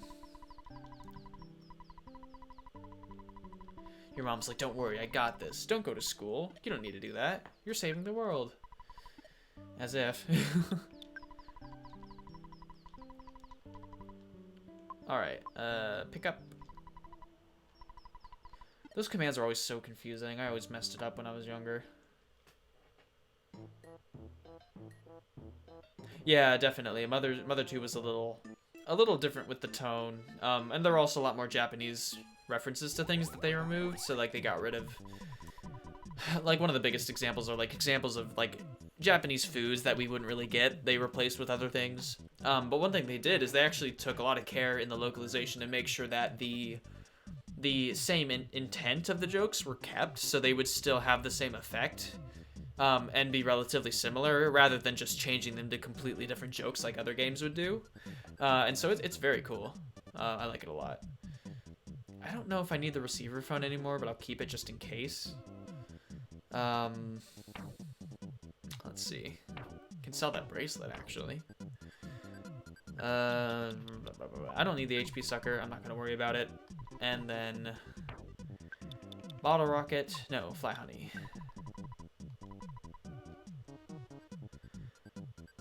Anything else here? We got skip sandwiches. Yep, I think that's it. Yes, take it away.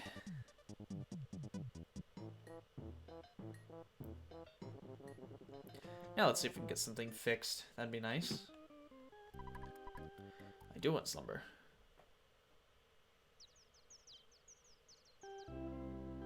Oh, really? I did not know about that. That's cool. Very interesting. Hello, Ness. It's your dad.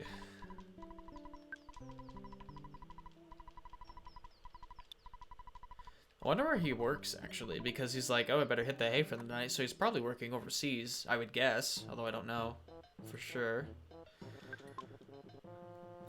We don't need to go there. Let's see. Yeah, the Japanese version has a lot of interesting quirks. Oh no, please. Nerd out all you want. We are here to nerd out after all. I love how like awful the sound quality is in Mother 1 plus 2 for EarthBound. It's fine in Mother 1 just because it's 8-bit, so it doesn't sound as bad when it's converted or like played with the Game Boy Advance's hardware, but EarthBound does not sound good. There are a couple tracks that might sound a little bit better, but for the majority of it, they're not that great.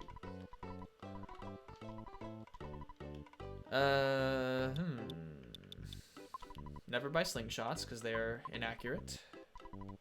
We're gonna sell. Or no, come on. Jeez. Sell. Thank you. What can we sell here? I'll keep the bomb just in case. Copper bracelet can go. And we're gonna sell. Okay, so the 1+2 translation scheme is still working. Okay, cool. I did not know, because I know they did, there's the complete Mother 1 translation. I did not know they were actually going through with the Mother 2 translation, because I know that they sort of left it a while ago, so like only the first few minutes of the game actually have English. But that's very cool. I should check in on that sometime. Broken iron pipe and laser. I don't know if these are actually going to be too useful, but it's fine. All right, let's go and get some coffee.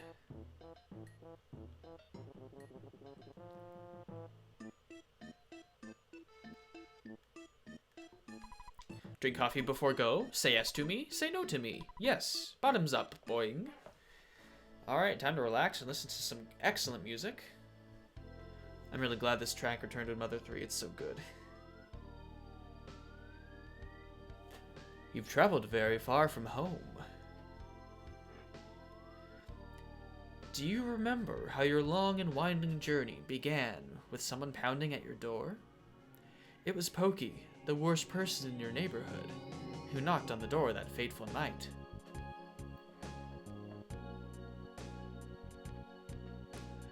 On your way, you have walked, thought, and fought. Yet through all this, you have never lost your courage.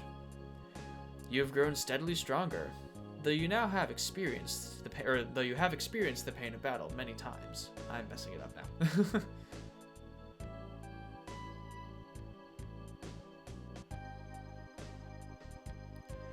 You are no longer alone in your adventure. Paula, who is steadfast, kind, and even pretty, is always at your side. Jeff is with you as well, and he's a nerd. Though he is timid, he came from a distant land to help you. Ness, as you certainly know by now, you are not a regular young man. You have an awesome destiny to fulfill.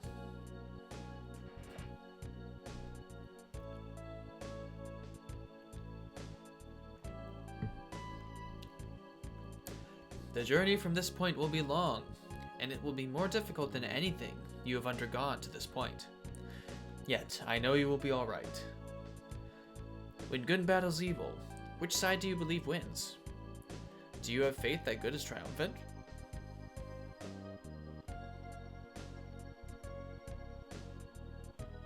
One of my favorite quotes is coming up here.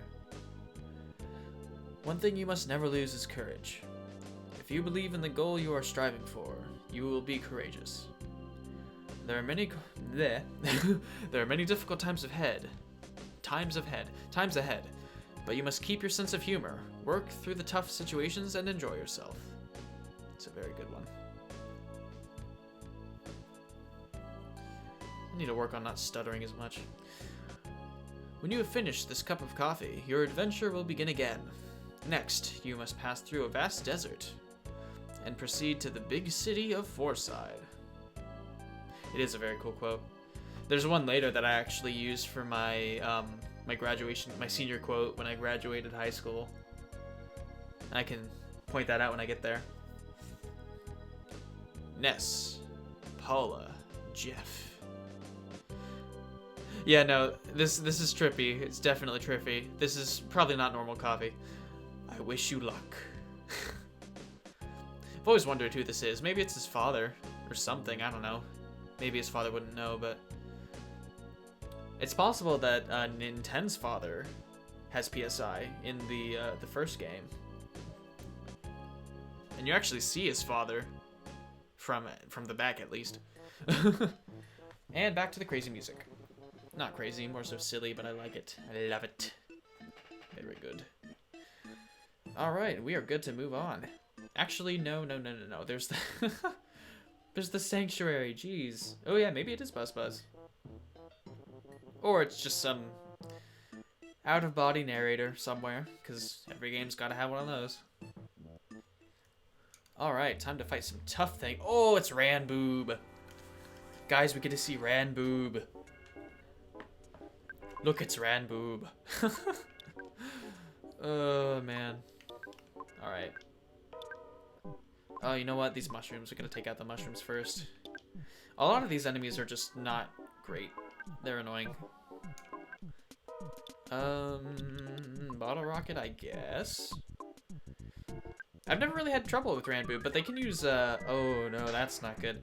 They can use shield, right? I think they can use shields. Although I'm not sure. These mushrooms are bad. Oh, this isn't good at all. Yes, he can use shield, I was right. Well, this sucks. First enemy in and we're already mushroomized.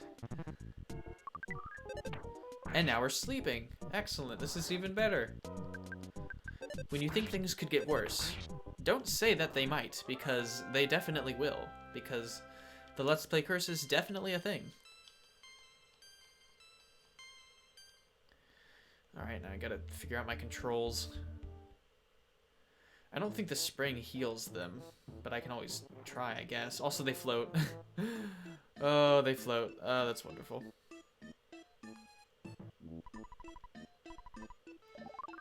Oh, it does. Okay. Excellent. No worries, then. That's good to know. Floating mushrooms. Oh, hello. And now it's gonna happen again, because that's just my luck.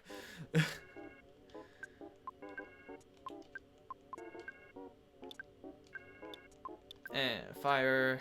It's a good thing they're all in one row. Otherwise, this would be a lot more annoying than it is. Are you shitting me? Come on. This isn't okay. I'm not okay with this.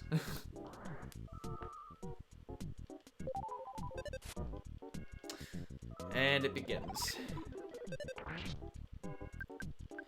Now they're gonna steal our PP, and we're just not gonna be able to do anything. Ness is gonna hit himself.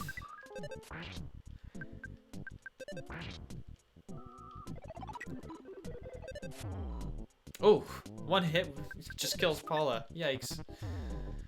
Okay. Alright. I should not be having this much trouble right now. I never have this much trouble. I beat this game when I'm sleeping. And Paralysis Omega. Not the best time, but I'll take it.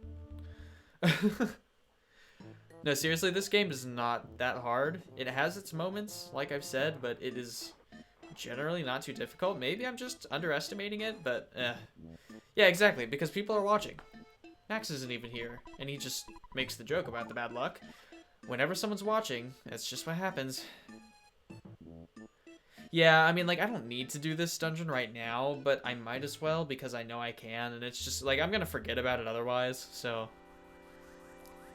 Yeah, despite what you would think a lot of the, or, like, anyone who hasn't played this game, I guess, would think, a lot of the dungeons you can just, like, wait and do later, which is nice. Are you fucking kidding me? Come on. This is bothersome, to say the least. But no, like, a lot of them you can just wait until later if you want to. I just want to ensure proper leveling, especially given that I'm not I am not doing so great in the battles right now, so I might as well, because I can heal up as much as I want, so I might as well grind a little bit, and then maybe Max will join and he can start talking a lot again. Because he can go on for a long time. Need a drink.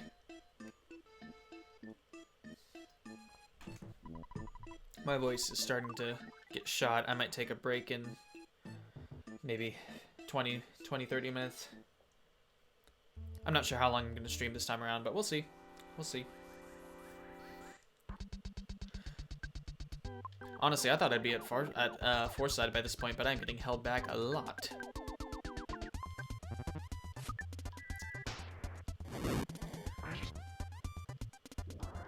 Excellent. Oh man, if we can take out the mushrooms with one attack, that'd be amazing. And it begins.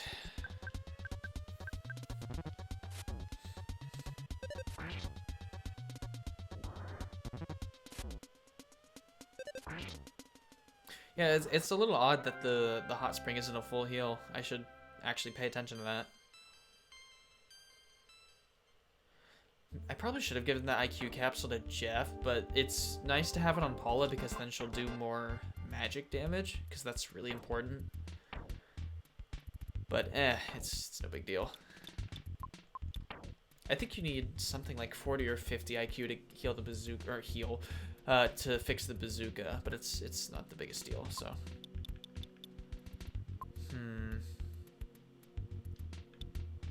I'm gonna save the hand aid because that's a full heal to anybody, so it's very nice. Jeff should have some things. Let's see, picnic lunch. Solid 80 HP. And we'll give the skip sandwich Dix to Paula. It is deluxe, I know that. Yes, I know that. It was in the book. Yeah, and honestly, this dungeon isn't too long anyway, so it's a little rough, but if you can get past the enemies, it's fine.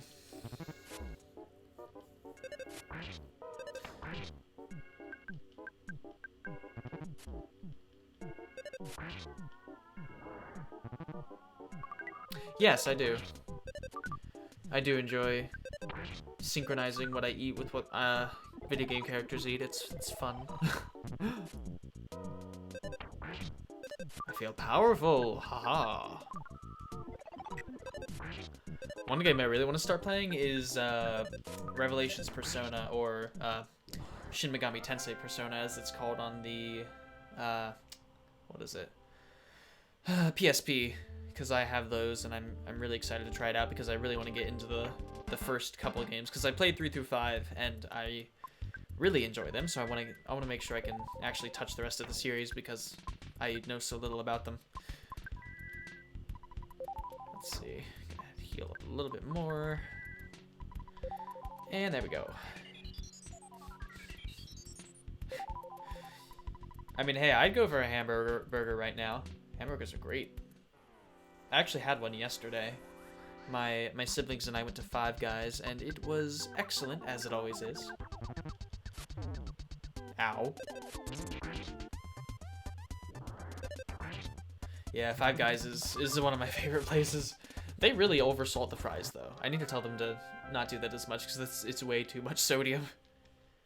And I also just don't salt things very much, so when there is salt on something, I'm just like, oh, it's a lot. I want to save my taste buds for when I'm older, so. Excellent. Coin of Slumber. Should probably give that to Paula just because. We can have her be tanky. No, she's got the ribbon, so I'll give it to Jeff. Because Ness can take the most hits by far, so Jeff can have it.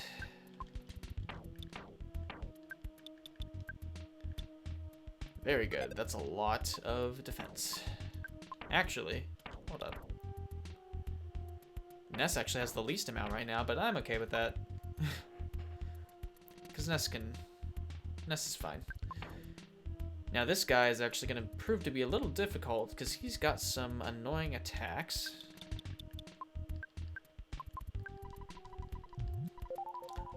But it's not the worst thing. I am sure we'll be fine. I'm not sure if he's weak to any statuses though, so that's gonna be something we have to deal with. The Trillion Age Sprout.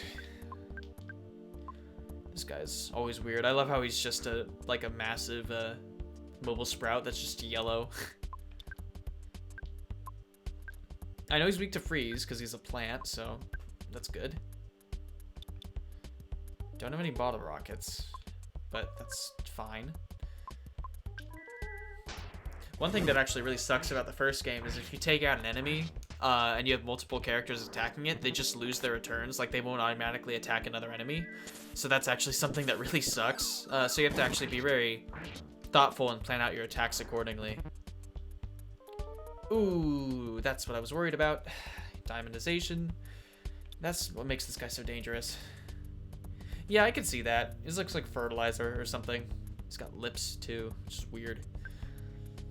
I can't heal diamondization, but I think I have a cup of life noodles, so I might as well, because I want Jeff getting experience for this. And it's fine.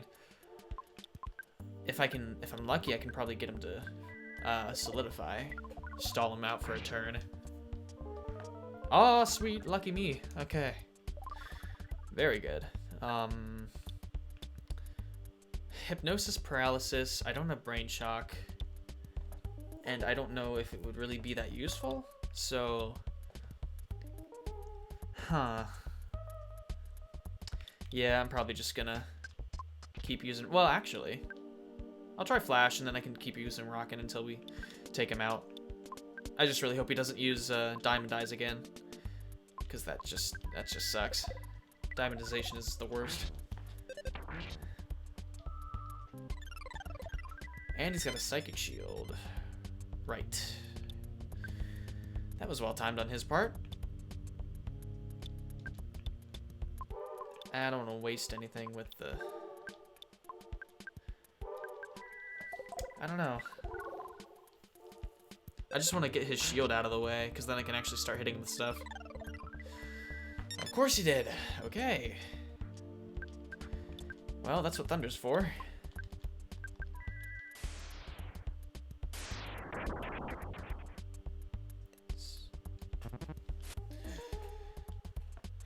Alright.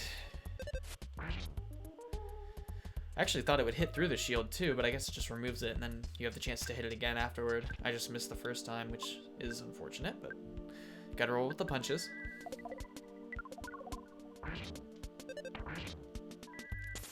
There we go, now we're getting some damage in. And there we go. I love how I can just call it. You learn like when things are gonna fall when you play games like this enough.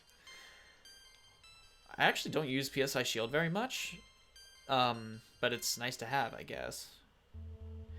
It's useful for sure, especially because it just straight up can like nullify attacks sometimes, but I just prefer to go for the damage sometimes.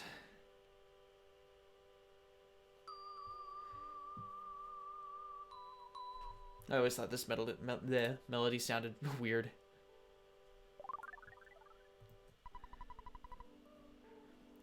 Ness thought he heard his mother from far away. She said, "Be a thoughtful, strong boy." And the Milky Well is done, and we never have to come back here again. Excellent.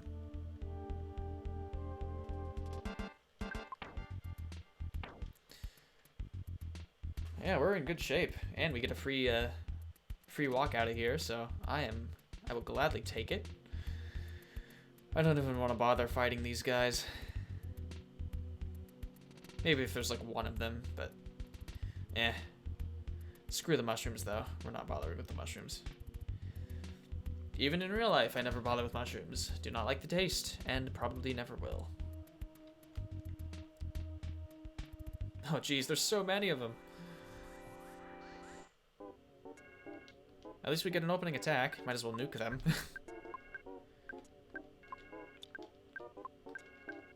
I love the menu sound effects. They're so or not crisp, but so like smooth and poppy. I love them.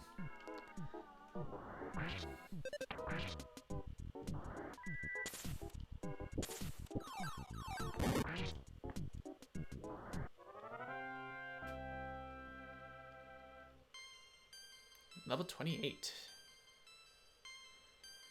Yeah, I don't know. I don't think it's the most common thing to like mushrooms, but I could be wrong. I'm just not a fan.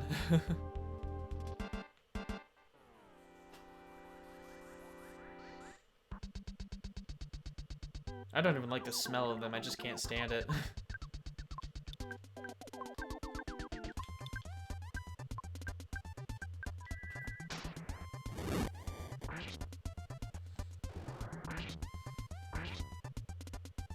Ooh, that sucks. Yeah, it's always like the worst when your roommate likes something and they eat it a bunch and you just can't stand it. Like my dad will cook so many things that I do not like the smell of, and it's the worst. But I just can't do anything about it because he's cooking, and I'm not gonna be like, stop it. Why are you making that?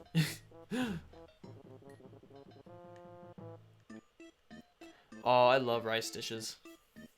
Rice is really good. I love... Jasmine is probably my favorite kind of rice, next to sticky rice, but then basmati is what my parents normally cook with, and it's alright. But yeah, rice is great. I also love sushi. I had some really good sushi with some friends the other day from a safe distance because we were hanging out outside to celebrate the end of the semester. Yeah, now I'm getting hungry too. I should probably stop talking about food. Can we fix something? Please, fix something, Jeff.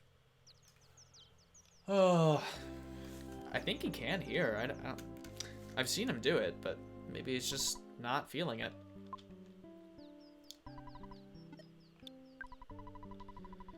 We'll call Mom just in case.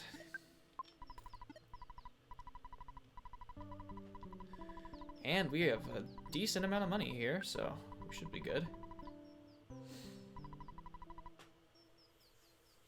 Oh, that's amazing. I mean, that'd be limited, using the DK wrap to read chat, but there are some messages you could do. Like, maybe having, like, alerts that have, and I don't have alerts set up currently, but having, like, alerts that use the DK wrap, that'd be amazing. That'd be hilarious.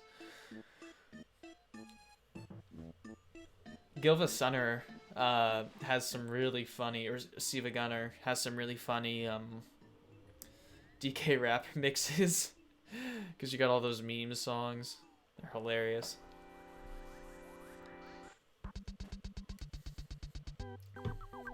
Violent Roaches. These guys have a very rare chance to drop something. It's like 1 in 128 to drop.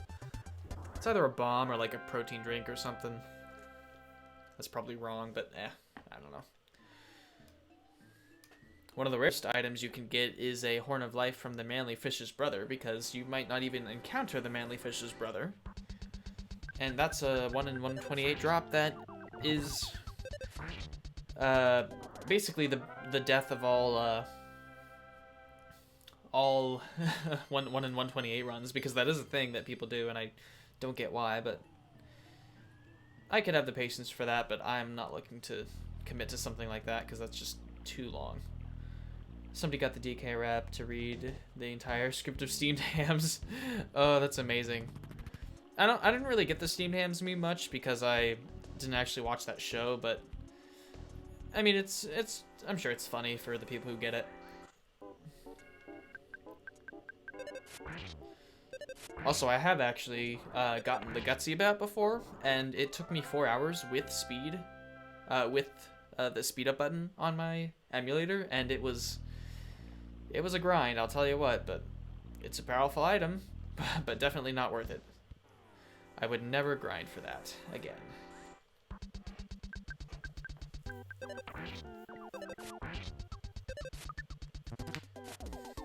I'm gonna have to freeze this guy.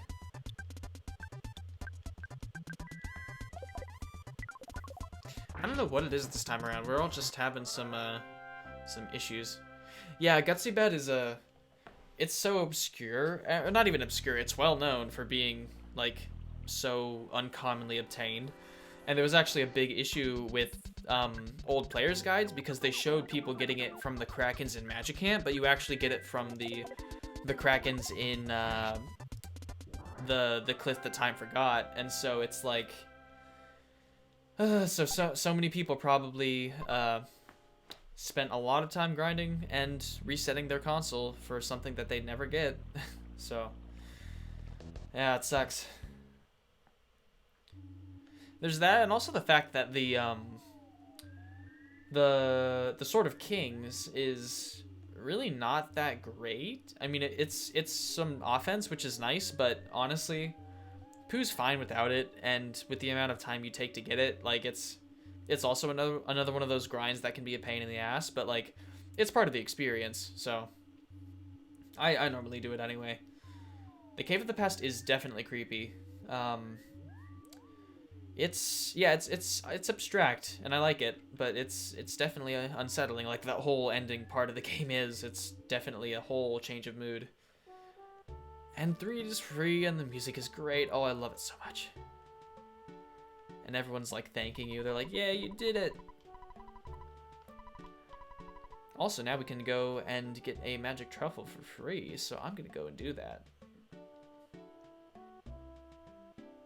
We've almost been going for 2 hours. At 7, I'm gonna take a quick break, and then we can resume from there, because I gotta refill my water.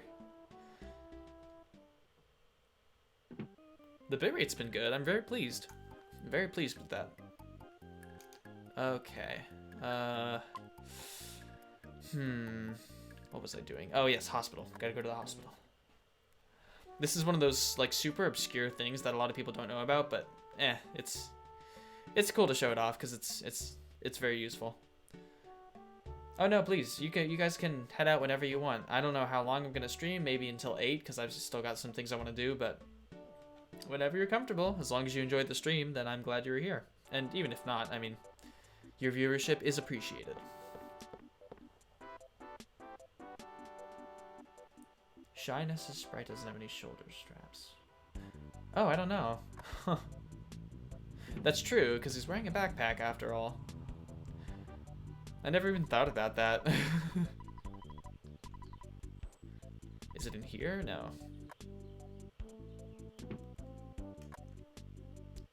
Let's see. There it is. Insignificant item. Actually, you know what? We might be able to afford the house in one end. That'd be cool. I don't normally do it this early, but I could. Could try. Forget how much it is, but it's just some fun extra dialogue, so it's completely optional, but it's still cool. Let's see. Time to take the bus. I actually never take the bus, but I might as well. Yeah, it's like he glued the backpack to his back. Also, I love this detail here. Danger, do not stand in the street. Please read the schedule from the sidewalk. Like, they thought about that. Like, the sign, or the side you check the sign from is amazing.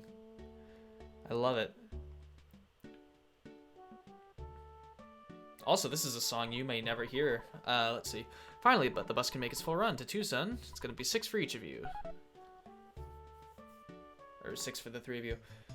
This song here, Get on the Bus, is one that I don't normally, because I don't normally take the bus. And it's a very good one. What is it? Super Soul Brothers actually did a super killer remix of this, because they have an album called The Motherlode with a bunch of EarthBound series remixes and covers, actually, not remixes. And it's amazing. Very good. Super jazzy. And I believe that's on Spotify if you want to give it a listen. I would definitely recommend it for any fans or non-fans, because it's very good.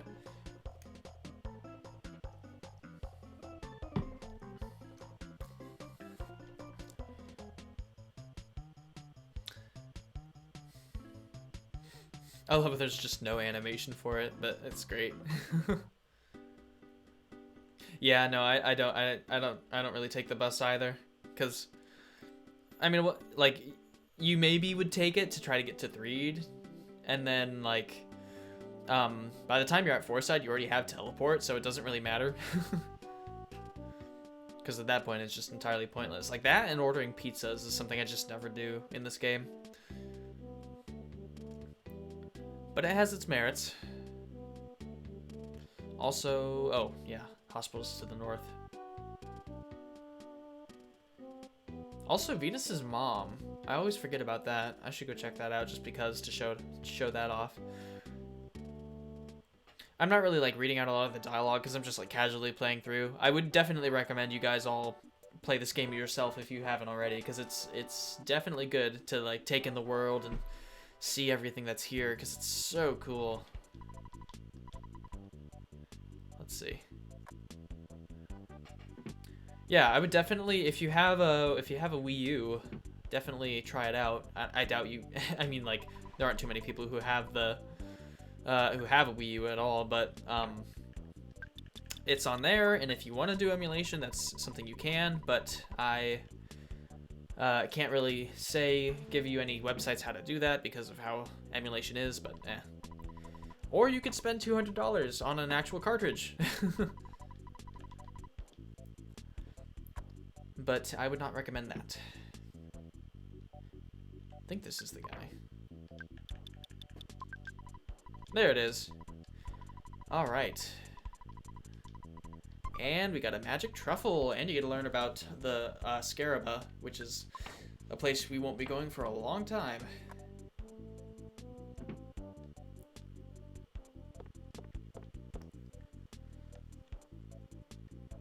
Alright, you know what? Now that we're here, I actually like this music a lot. I'm gonna take a quick break, and I will be back in just a few minutes. So I'm just gonna leave the stream running, and you guys can just relax to this music here for a little bit. Let's see.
And I have returned. Magic truffle in hand. IRL. Just kidding. Let's see. That's hilarious. Dr. Tabby says, I remember playing EarthBound at my old school and somebody looked at me playing it and asked, yo, what's the point of that game? Some people just don't get RPGs. Ooh, happy, hippie, hippie.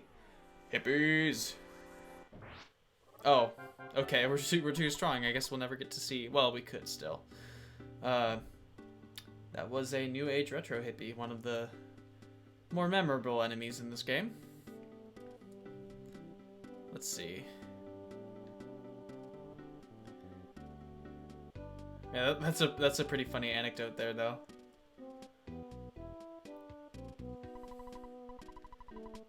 All right, let's get this bus on. Or let's get on this bus, rather, I should say. Language is hard. Alright, let's go.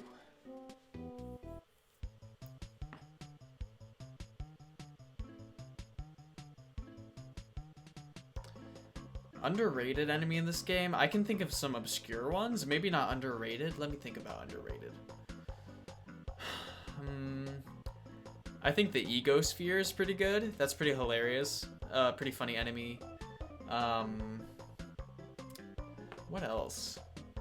There's the, I think it's called like the Strongman or something. There's like this just muscular dude in like a Hawaiian shirt you can fight at Summers, who's pretty uncommon. There's the Manly Fish's brother, which I think is hilarious because there's the fact that the Manly Fish exists and then there's his brother. Yeah, ego orbs are weird, but they're kind of funny looking to me. What else? I feel like I should have. Well, no, never mind. Oh, hello, bus. Yeah, I just love it because when you see an ego orb on the overworld, it's just this massive thing compared to everything else. You're just like, what the hell is that? Also, I think Max might be back. Let me see. He is. Hello. Yo. I don't know how long you were waiting. I took my break at 7. Like 30 seconds. Oh, okay, cool. That was very good timing. Yeah, it was. You were right on the hour. Yeah, perfect. All right, let's see. So What I missed? we defeated the thing, and we defeated 2 of the things. We defeated the Trillion Age Sprout at the Milky Well after defeating Master Barf. So Awesome. We're gonna head to the desert now. You have been productive. I have, and we're also pretty good on levels now too. So it's good. Perfect. Yeah. I need to find a bus sign. I need to go back to where I was before. I'm using the bus all the time now. That guy with the mask is probably one of my favorite sprites in the game. Yeah, it's pretty good. It's a fun sprite. Ooh, I should save.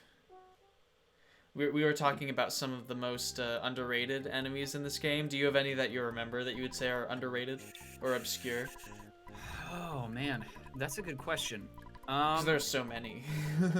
Well, there's lots of them, and lots of them are very different from each other. Often the human enemies are some of the most funny ones, or like memorable. They are definitely fun. Yeah, for like, sure. Like Cranky Lady and Extra Cranky Lady. As far as underrated, that's a difficult question. I feel like my memory of this game is not strong enough for me to qualify to answer this question. So I might be able to answer that question later. Yeah. I like the look of the Happiest, but I don't think that they're underrated. Like, Yeah. I think they're like that's the thing that people know about the game. And favorite spray is unused flags. Ooh, fun fact about this cutscene actually. So I'll point it out. Right there. That old man standing on the side of the road is not there when you're not on the bus. So he could have dialogue. It's a very weird anomaly there. But that's just something that some people might never even notice. When you were a kid, did your family sing the Batman song whenever you went through a tunnel like that? No, I did My not. family did that. Every tunnel that has those lights in it, it reminded us of like the old 1960s Batman. Okay. Yeah. So every time my family would go into one of those tunnels where the little lights go, everyone in my family would just go ba-na-na-na-na-na-na-na-na-na-na-na, and you just kept doing it until you reach the end of it. You just go Batman. at the end. Nice. Did that sign say drugs? Back Yes, there? yes, it did. Is that the name of the town? No, it's a drugstore. Ah, Let's see. Yes Man Jr. I Yeah, don't know which one that is. That's the guy with the hula hoop in the first town in 1-at. Oh. Let's see. Yeah, I'm not sure what flag sprite with doodle face you're referring to, but excuse me. I have a hair in my mouth. I don't know how that got there. Yeah, I've probably seen it at some point, but I nothing comes to mind. So let's drop a save because we're in the desert and this is a cool place. We're gonna get a lot of good stuff here, and we can finally upgrade some equipment too. So very good. At least I think we can. Hopefully. This guy, yeah. Okay, Mr. Baseball Bat to match our hat. I still wish all the branding that has Mr. in front of it, like they had little googly eyes. I think that'd be funny. Yeah. Just little googly eyes in the hat, little googly eyes. Well, I guess there's no sprite for the bat, is there? No. There's no that's a bummer. There's no like cosmetic change to anything except for the end of the game really with It one would've- specific thing. I feel like it'd be really fun, like to, even though you don't see the characters use the items, I think it'd be fun to see like what's in the inventory as a series of pictures. Like even though okay, like, I get you that. don't see anything physically move, like I think it'd be fun to see like what is the difference between his original hat and the Mr. Baseball cap. Like even though the sprites wouldn't change or they wouldn't come into play during battle, I think it would still be fun to have like a, I guess not an item description, because I mean most items are pretty self-explanatory, but just like a fun little picture, Yeah. like a picture window showing the item. I think Well, that a lot of would be pretty items cool. actually have illustrations in the player's guide, which is cool. I just remembered about that, but yeah, Dr. Tabby says the flag sprite is derpy looking. It was probably going to be in Magicant. That makes sense. I can believe that. Magicant has some odd enemies for sure. There's so much about this game I don't recall. I'm looking forward to re-remembering. It's gonna be quite a re-remembering for sure. Let's see. I think that's everything because we don't have a new gun for Jeff because he won't fix anything because he's a nerd. What a nerd, man. What a nerd. No. Oh yeah, there's an inn here. Okay, we're gonna sleep in the corner. I Don't mind just them. imagine everyone like curling up in that like pile of dust on the left. I'm like, where are you sleeping? I don't know. It's like the piles of dust in Luigi's mansion. They just appear there. Yeah. And you can take a nap. You know, they actually like in the like the one the basement room in the bottom right corner with all the dust piles. Yep. There's some that are like sort of layered on top of each other, so like once you'll vacuum one up, it'll sort of like teleport around the room a little bit. Yeah. It's so weird looking. It's like two things trying to take up the same space at Well, once. because I has to like push them out. I think there are two that are placed together, and so the one only Ah. appears once the other one is like cleared up a little bit. It's Yeah. it's super odd. All right, and we can buy some stuff for Jeff here. Oh, here it is. Okay, zip gun. Thank you. Jeff is currently not doing very much. I'm And looking we can forward to finding out what buy- Dr. Tabby is referring to about the overworld sprites being like the game doesn't even know what the heck. Oh the yeah, no. Magicant enemies in the overworld are supposed to be. Well, I won't say anything, I guess. Yeah, 'cause no it's- spoilers. I'm looking. Well, we've sort of been spoiling everything up to this point, but not really. Gotcha. Yeah, no, it's really funny. All right. I'm looking forward to that. You'll see why once we're there. Okay, I'm looking forward. Let's see. Of course you can't buy the Magnum air gun because it's special. All right. And he's a nerd, not to mention. He is a freaking nerd, and he doesn't want to get rid of anything. Driver that on top of everything else. I mean, Oh, well, so we've been like mentioning locations and talking about certain enemies. It's not really spoilery at all, but let's see.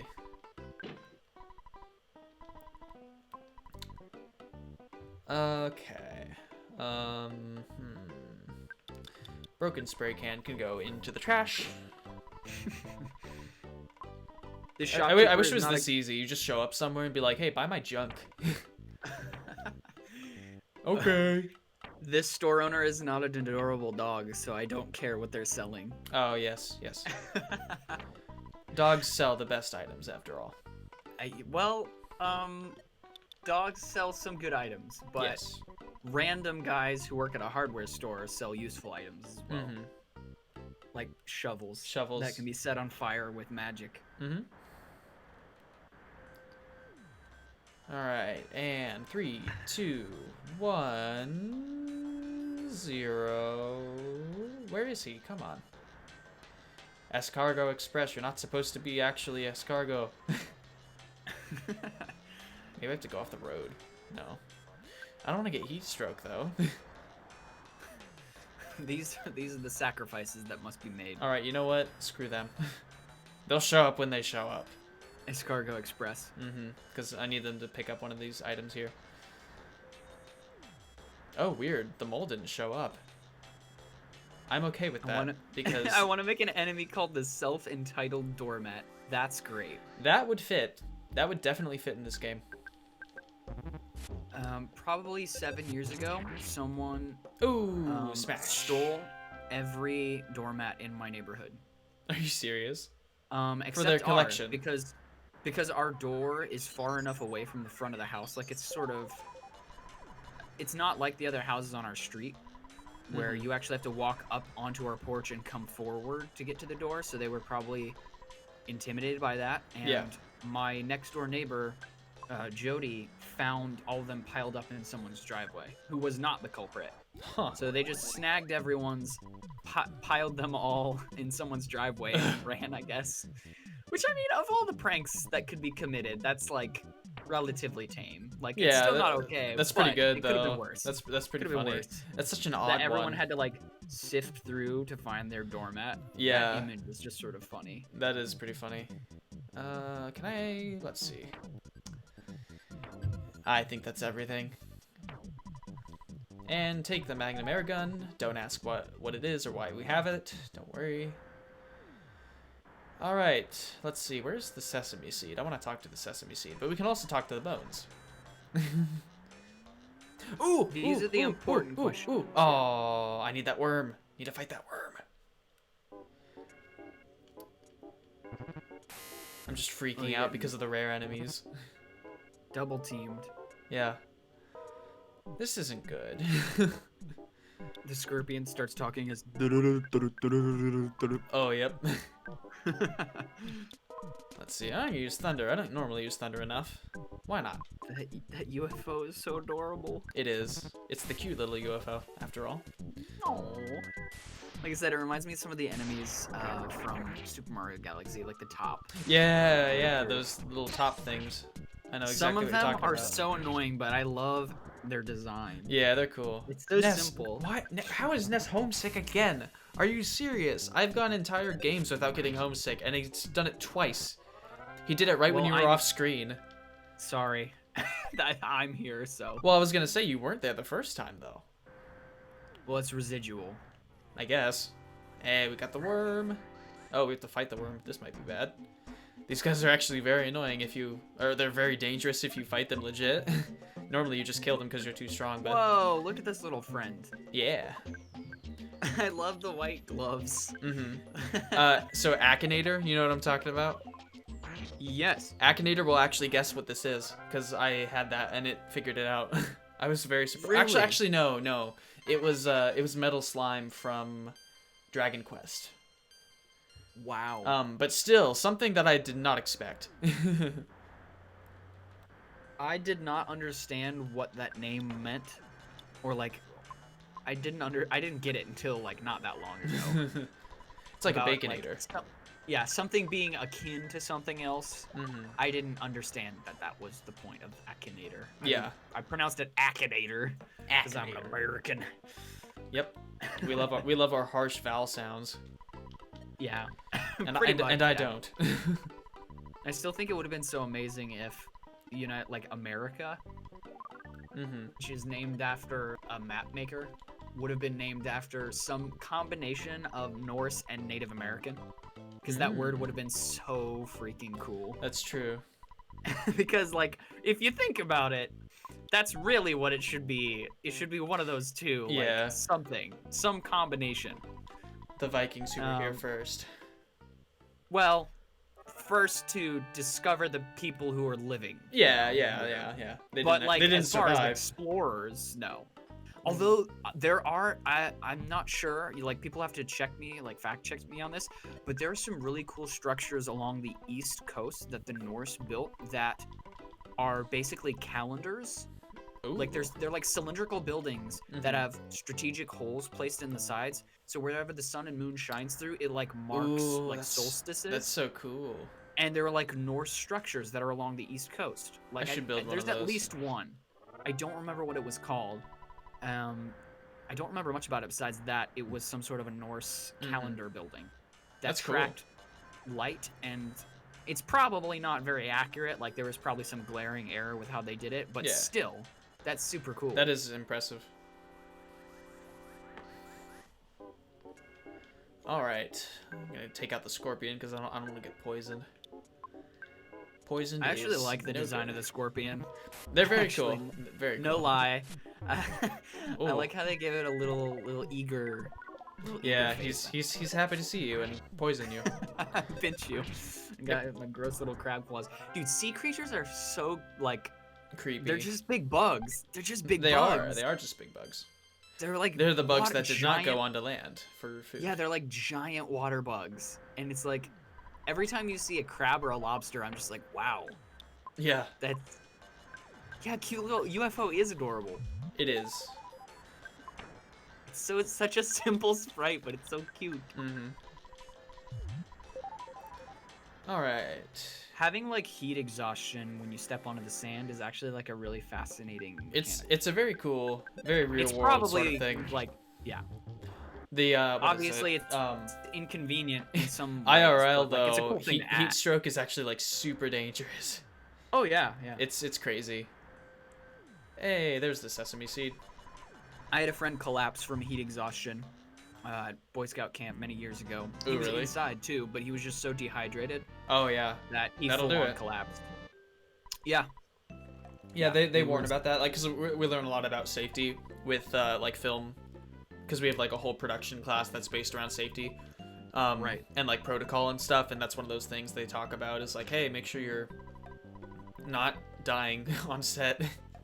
Yeah. The way that it was described to us is when you're thirsty, you are already well past the point when you should have been drinking. Yes. Because thirst is your body's emergency signal going off of I need liquids. Mm-hmm. So you should have been drinking before you were thirsty. And like I think that's just something that I didn't like you don't get told that when you're growing up. Like, oh yeah, when you're thirsty, that's like an emergency type thing where your body's like, you need to give me Yeah, fluids. yeah. Like now. All right. Ooh, So there's what is a- the current I mean, objective? that we you're just need to doing? make it through the We just need to make it The through desert? the desert, yeah. But there are some things I want to grab because there's some good good items Items? here. Yeah. Ooh. 365 damage, one for every day of the year. Just every day, just one little. One damage every day, and you can One take out little- even you can take out a dread scorpion. Is that what they're called? Scalpions? Yep. The dread Wow. scorpions are later. Hey, it's the Oasis. Let's see. Those are Skip good. sandwich deluxe. And there's a monkey. Monkey friend, yay! And then he's like messing up the words dessert and desert. Alright, I'm using the skip sandwich here because I want to grab this butterfly. And oh, that's a lot of enemies. Jeez, so many. Oh, come on. I'm just being lazy at this point. That looks like a Dr. Seuss creature. What's struck you from behind? Yeah, it does. It looks like it's a crested buka. yeah.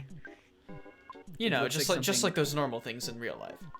Yeah. It looks like a Yoshi wannabe that didn't quite get there. I don't know if Not I'd say sure. that, but it looks more Susian for sure. Yeah, with a little floof of hair on top specifically. Mhm. Sunstroke status works by a setting in a configuration table It's very complex. of what status it inflicts. Wow, that's complicated. Yeah, so Well, like for me. there's a there's basically a mole playing rough at the beginning of the desert, and those are like super easy, so like by the time you're here you'll instantly kill it.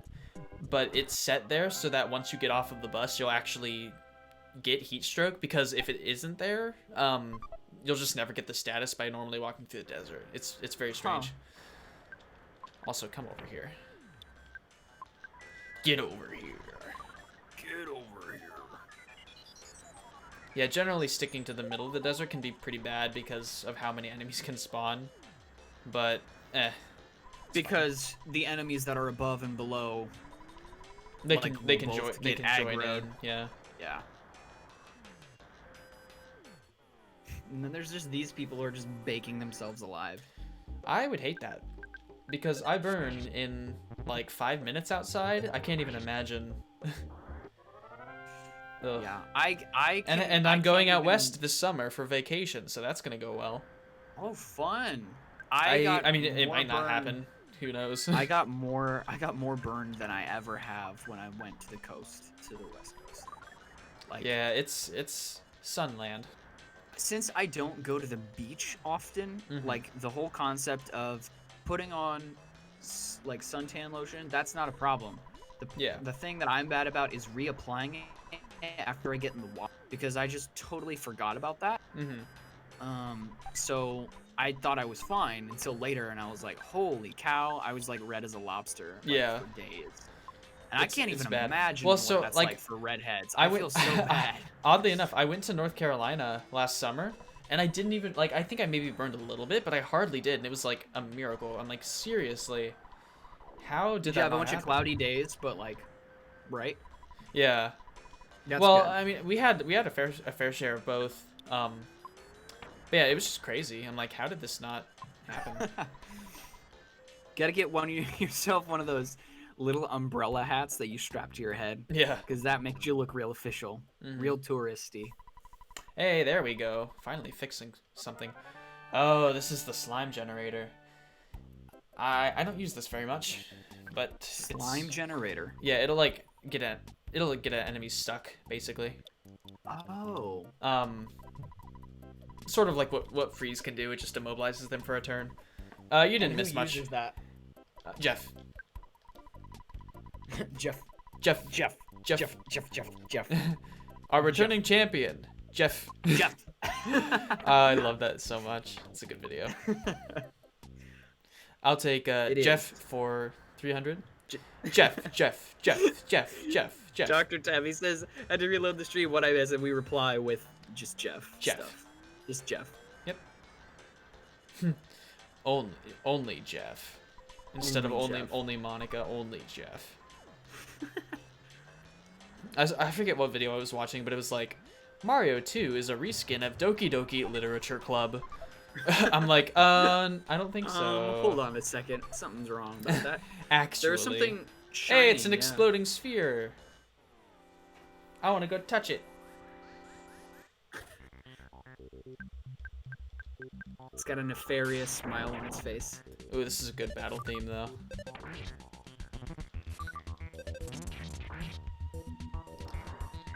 Yeah, a general rule of thumb is in the Mother universe, if it's a spherical object and you kill it, it'll probably explode. I think you mentioned that, yeah, how it just, like, a lot of stuff blows up. Yep. Also trees, occasional piles of dust, they do that as well. What else? I would think branches would make sense. Dust yeah, no, legit, a pile of dust is an enemy in the first game, and it explodes. Because that makes so much sense. That's the thing. I mean, maybe it's gunpowder, but it doesn't look like it. So now that the two bosses you beat, the name of the stream. What? Only 5 can ladder. Only 5 can ladder. Yes. Tell me, is that the objective of this stream? No, that's a reference to the Mr. Saturns, because one of them says that in Mother 3. Oh, fun. Yep. What is do you have a long-term goal for this stream specifically, or did you already accomplish that while I was away? I mean, we've done a lot. I think getting to 4-side is probably a good point, and we might be able to do a little bit there. I think I'll just play until 8 and see what happens. All right, dope. That works. Because I still have some other things I want to do today. Yeah, I want also, to take we're a about walk. to die. That's not good. Not really. So I realized I screwed up my upload schedule for my series. Oh, did you? Because I accidentally skipped into next month. Oh. Instead of, so I am not nearly as ahead as I thought I was. So, well, it works that every 25 episodes I've been taking a 2-week break. So, like, I'll have time to stock up on episodes, but I was like, man, it's been over 4 days since the last video went up. What happened? And then I looked at the auto scheduling thing, and it was set for next month, like the number date. I was like, oh, crap. So I uploaded it on day 5. And then to make up for it, I just kept the numbers all the same. So yeah. it'd be like a smaller window between episodes, but I was like, that was almost a big mistake. I was gonna say, yeah. Huh. Like, it's not like I have such dedicated watchers that anyone would notice that I put them up every 4 days, but still, I wanted to have it nice and ordered. I told you I'm probably gonna play that that game, Superland, between like main arcs of Miles's story. Nice. That's my plan as of now, is to play that game because it doesn't look like it would take forever to play, and it also looks like a lot of fun. Oh yeah, I bet. Gotcha. Okay, cool. Portal 1 and Portal 2 are so much fun. They are very fun. Got 2 worms. Not bad. Nice. Oh, and you got him immediately. Yep. Yeah, I think level 30 is probably the point for that. Oh, this is a desert wolf here. I think these guys can poison you too.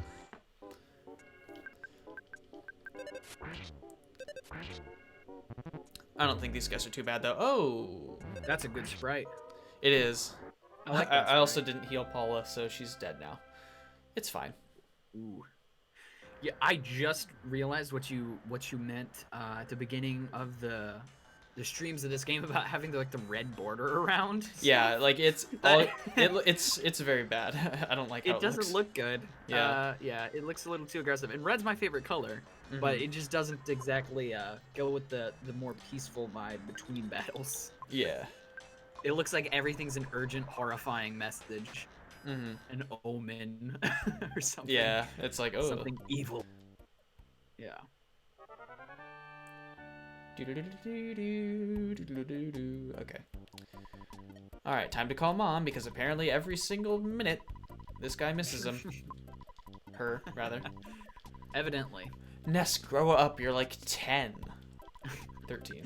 You've been on an amazing adventure. You've killed things with a bat. Like, you don't need this anymore. You are a man now. You are a force That's to why be I kicked you out of the house. Yeah.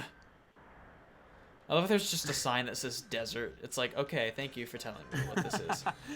First, I didn't know where I was. Now I'm not confused any longer. Sudden guts pill. Yeah. And the buffalo. Oh, we did not get the buffalo. Okay. I'm never gonna use the sudden guts pill. I'm just gonna run away. That's fair. Of course, it's not gonna happen because formula. Of course, of course. Yep, now it's using fire. We love that. I love fire. Put it on my face. Ouch. Alright. We're leaving. We're leaving right now. I don't even care. I will turn this car around. I will turn this car around.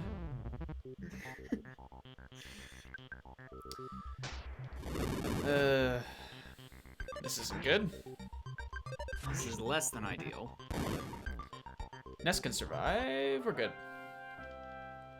Hooray, survival's great. Yay. This game is just being super hard on me for no reason. Sorry. That's my bad. I really don't think so. I'll just be the series scapegoat. That way you have something to blame it on. If you want. I don't mind. It's fine.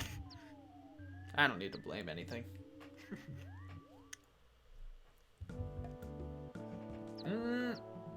So good in music. The game, We're finally here. How do you get your squad mates back when they are ghostified? You just go to the hospital or use items. Oh. Because we can't heal them with PSI yet, but we're close. Well, not close. I was just gonna say that ability is probably gonna be pretty handy, right? Yeah, it's very nice, actually. I mean, I wouldn't heal them now because we're close to the hospital anyway, but some you can buy items by this point to heal them. They're just a little expensive. Cups of life noodles or secret herbs will do. And I believe there's some items around here. I think there's one lower down. This is basically what I always think about as like the easternmost part of the world, aside from Dalam, I think. There are actually enemies we'll probably encounter here, but I just want to get the treasure. The treasure. Yar. Yarr. Have you played Sea of Thieves? That's probably not your jam at all. Luke bought it. I have not. I've heard it's very fun. Luke bought it. Like using I must my be account. thinking of Moonside actually. And it actually really does look like a lot of fun, but only if like multiplayer, like single player. Yeah, it's yeah. a little like eh. I've only ever seen multiplayer gameplay of it. If I was playing with my friends on a pirate crew, that would be fun. Yeah. But if I was just playing with a bunch of randos, I don't know. It would be as much fun. I love the design of this. It's very cool. It's very diagonal. It's very crisp. Yeah, I love how it looks. Let's see. The hospital is There's some somewhere. fire escapes like that in Westerville, alongside the wall of the graders. Yeah, we got some in Delaware too. There's like a big mural in Westerville that got commissioned probably like 3 years ago, and it's like this huge monarch butterfly in front of this blue circle. Like, it's not so huge that it's cluttered. It's self-contained. It kind of reminds me of a tattoo, actually. And I really like how it looks. I actually want to see more like isolated artwork in Westerville. I think that would be nice. I understand the hesitation, but on like sanctioned areas, I think it looks fine. And as long as it's not like crappily done, and if it's something more non-specific, you know, I think I like that better. Yeah. But there's some pretty cool murals in Westerville, I suppose. I still haven't got up to that abandoned cement place, which I do want to eventually. The one I'll I have mentioned. to call you up to do that. Because Yeah, I want to take some photos. Oh, it's so cool. Like, there's so much potential for everything, especially now that I'm like so many options. So many options. Now that I'm a lot better at photography, I'd love to go back to get some shots too. Oh, absolutely. Let's see. This is one of the towns that's the stage in Smash Brothers, actually. Oh, I do recognize. I know which stage you're the talking skyscrapers. Yeah. There's the hotel. All right, let's see. Time to heal up. 225. I need to use the ATM. Automatic teller machine. And we have made bank. I'm actually probably gonna go back to the desert because there's more I want to grab there, but I want to do this first.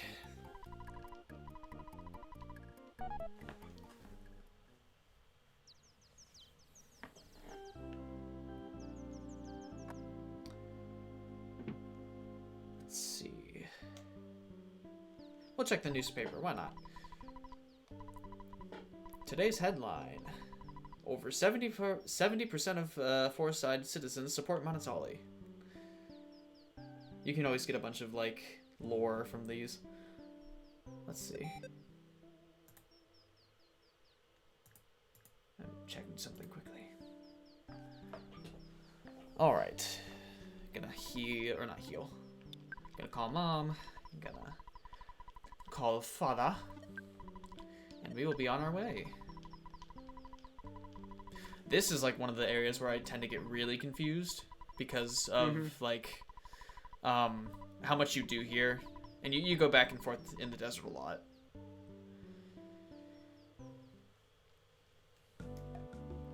I want teleport. That's what I want. I also want to go to the department store, but I don't think I want to do that just yet because, oh boy, the department store, infamous department store. And of course we have to walk all this way because life isn't easy for these kiddos. Some things are that shouldn't be, and some things aren't that should. Some, well, it's funny because like, so you know how like you're supposed to walk on the left side, like if you're walking on a road, you walk on the left side, so you're like heading toward traffic. Yeah. I've heard people say like walk on the other side so that you're walking like in the same direction as it. I'm just With like the flow of traffic. Yeah, I'm like I understand why somebody would think that, but no, because then you're not seeing the car behind you that's gonna hit you. I'm like, okay. And they're probably more likely to see you if you're like facing them. Yeah, exactly. I never got the mentality behind that. Let's see. Got the Sanchez brothers right there. think that's what they're called. There's a box over here that has money in it. Nice. $1,000 just in a box in the desert. That's nice too. Yeah. I need to... I think I got most of everything, and if I miss something, I can always come back, because we will be here later, so I'm not going to worry about the treasure boxes. I'm just going to do this just for funsies, because I always do, at least once. Oh, we got a 7. Aww. I was excited. I was like, 777? There's a character. Did you ever watch? There were 2 movies. I think we talked about the horrifying dragon during the lost stream from Neverending Story, the one that has like the human teeth. I think so, yeah. That movie, specifically the second one, there's a character whose head is a die, like a 6-sided like game die. But each of the side facing panels is a different face or emotion or expression. Oh, okay. So it's basically like 4 different characters, and based on where the head is oriented, like when it spins and shifts around, will like change the character's personality. Huh. Yeah. And I think I want to implement that into one of my D&D campaigns, like a character. That sounds like fun. Like a stand-in character whose actions will also be randomized, like some sort of a robot or something, whose head is like a die that will randomize their reactions or their emotions to something, so it's always spontaneous and it like might send the story in a fun direction. Nice. Oh, the department store's closed. That's right. The Depth store. Now this is where I'm getting fuzzy again. Is it the cafe? Maybe it's the cafe. Well, no, maybe I'll check out Topola.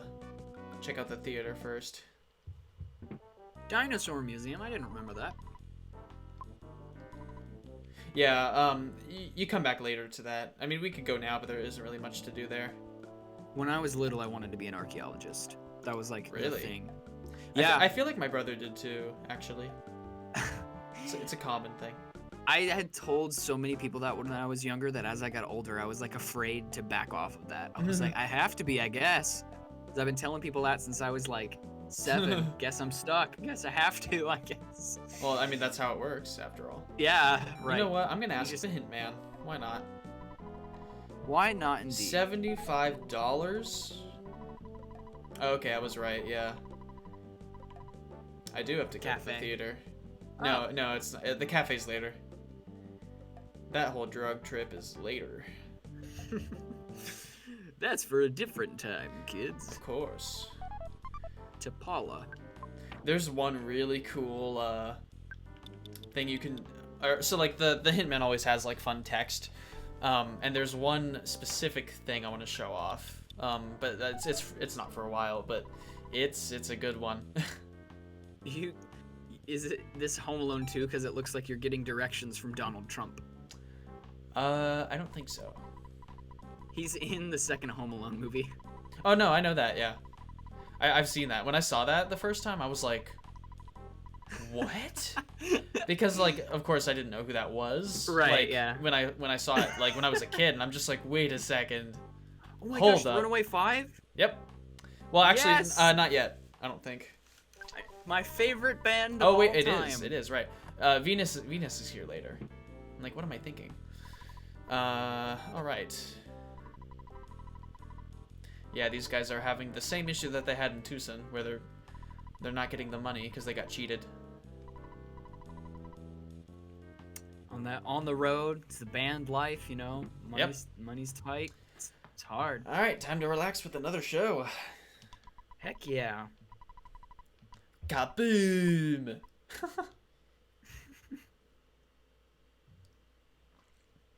Also, there's 6 of them now. Oh, you're right. They're gonna have to think about I rebranding. think they hired a keyboardist. Oh my gosh. I can just tell that guy's sweater is amazing. The guy on the keyboard. Oh yeah. He actually looks like a character. So he looks like a character in Mother 3 a little bit, oh, does he? if I'm thinking correctly.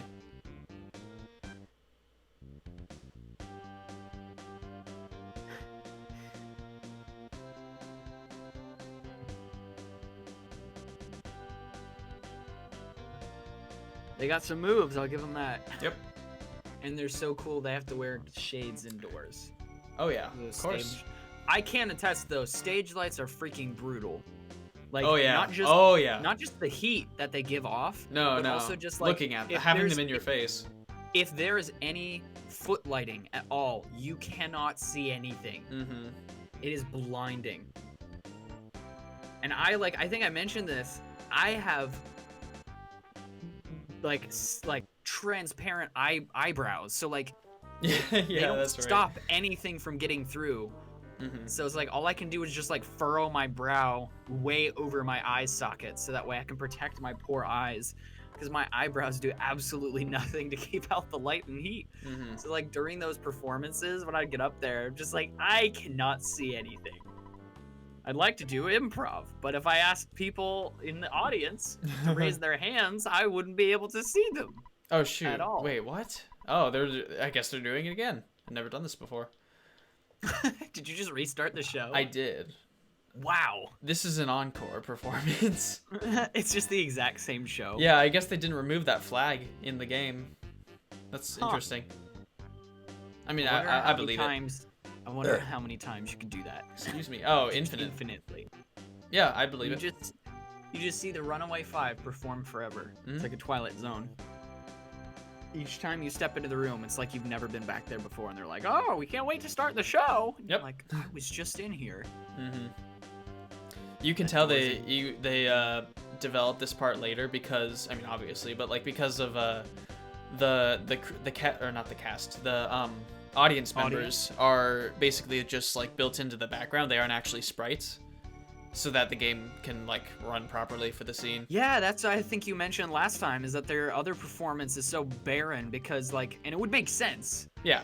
Like from a story standpoint, it makes sense, but also just like having that many things in the game at once is kind of insane for a game. There's with a certain scene. restrictions There's to a do. scene pretty similar to this, and it's one of my favorites in the first game because like every game has like a scene like this where there's like a show, and it's really cool. The first one, because it's like more of like an actual club, and it's where you get one of your party members, and it's a really good song too. All right. By the way, can I just ask that question? That's something I've always been curious about. Is why? Not because I think it sounds bad. Like, why would people enjoy it? But why is jazz such a thing in Japan? Like American jazz. Oh, I don't know. You know that, right? Like, yeah, there's whole. Well, yeah. No, I mean, it's a whole thing. Japan loves American stuff. In general. Well, right, but it's just like, I don't it's weird. Like, not in a bad way. It's just odd. Well, I mean that's like actually they're so. that lots shows of them in love jazz. It shows in what is it, in Persona 5 too, because there's actually a jazz club you can go to. And I think maybe their stylings of jazz sometimes is way more upbeat than maybe for sure. like early jazz, and that's fine with me because some like fast-paced jazz stuff sounds really good. Yeah, it does.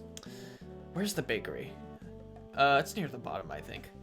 I'm gonna go give that guy his contact lens. That you found in the desert? Mm-hmm. Next to the sign that he placed literally like 5 feet from it. Oh, dude, that used to make my stomach turn as a kid. My friend Zach had contact lenses for a short amount of time. Where is it? And oh my gosh, that would make my stomach turn whenever he had to do anything with those. I don't know. There isn't much that like grosses me out, I guess. I don't like eyeball stuff. Oh, and I don't Dr. like... Tabby, Persona 5 is one of the best RPGs and games in general that I've ever played. It is a must play. I respect Avery's opinion. Max, on you have a PS4. This is the one game that he. Max, you should borrow Persona 5 and play it.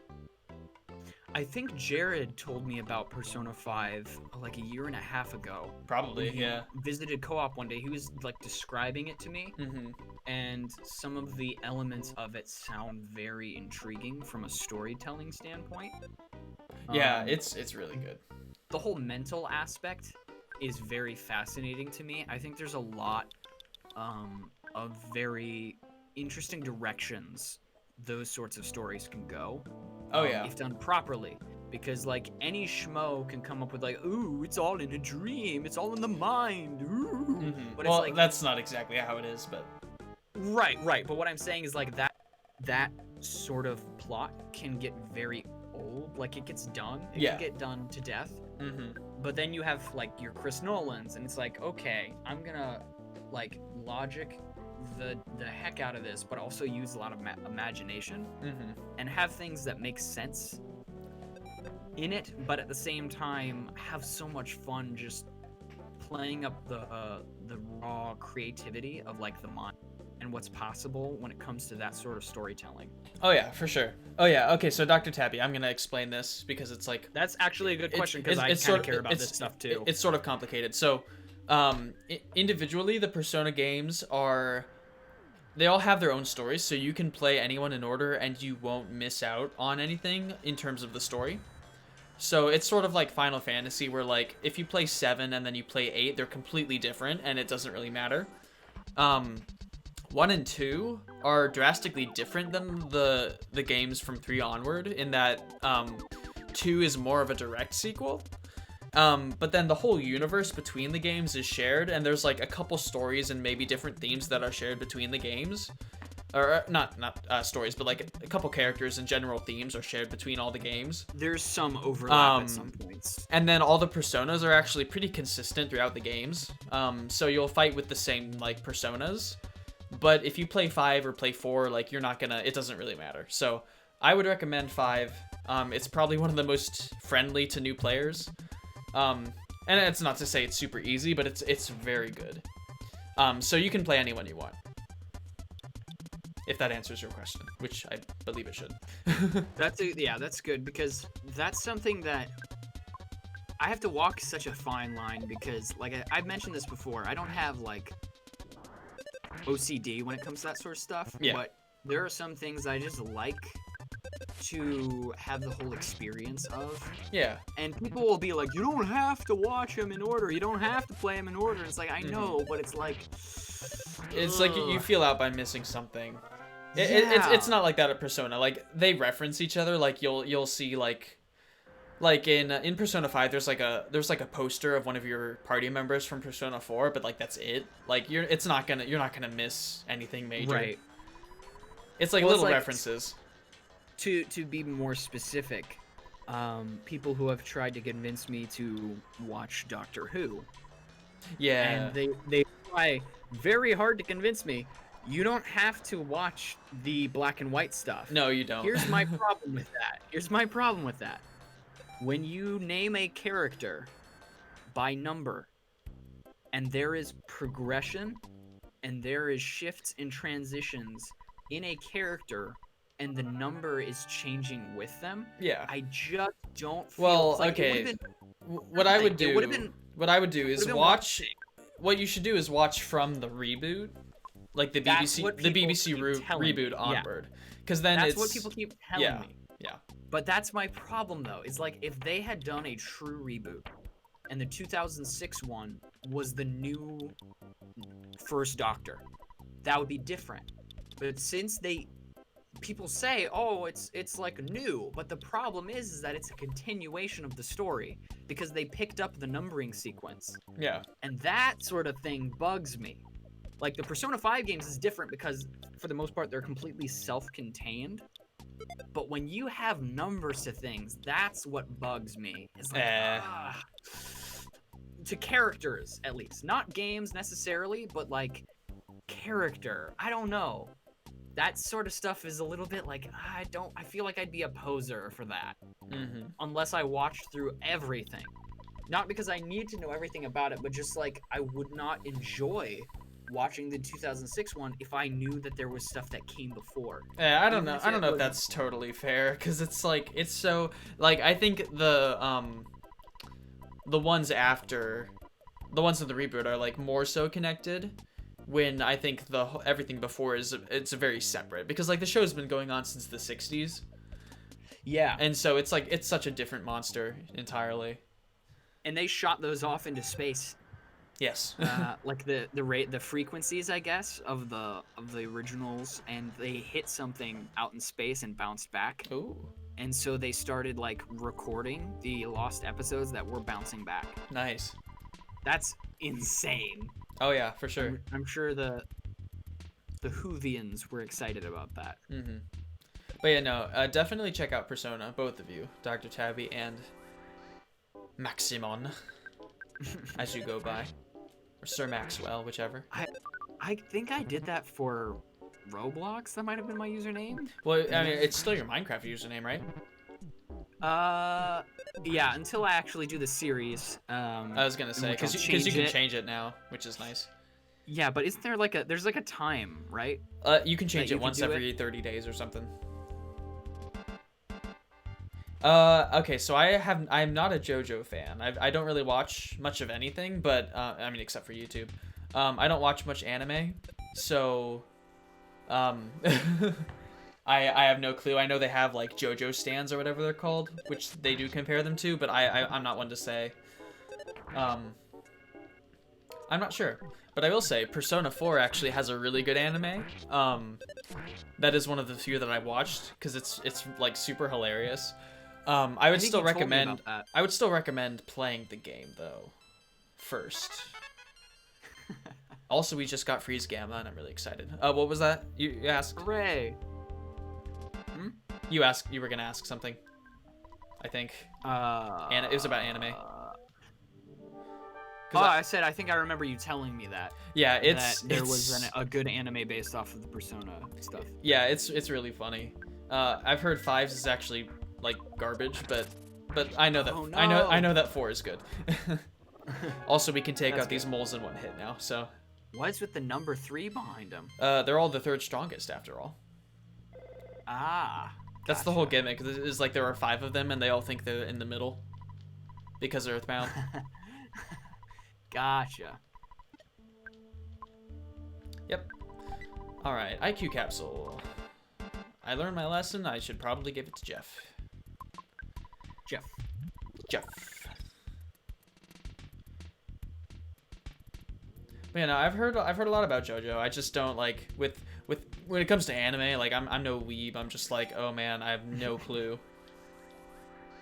I get suggested a lot of them, but I've never same here. sought out channels by way to watch them. Mm-hmm. Like it's never. If I had a service that had those already loaded up, I would be a little bit more easily enticed to watch something. Well, yeah, I mean that's what like Crunchyroll's for, you know. Yeah, but it's like if you're not a diehard fan of lots of that stuff, it then, like, makes you're sense less likely not to get a yeah. service that has all that.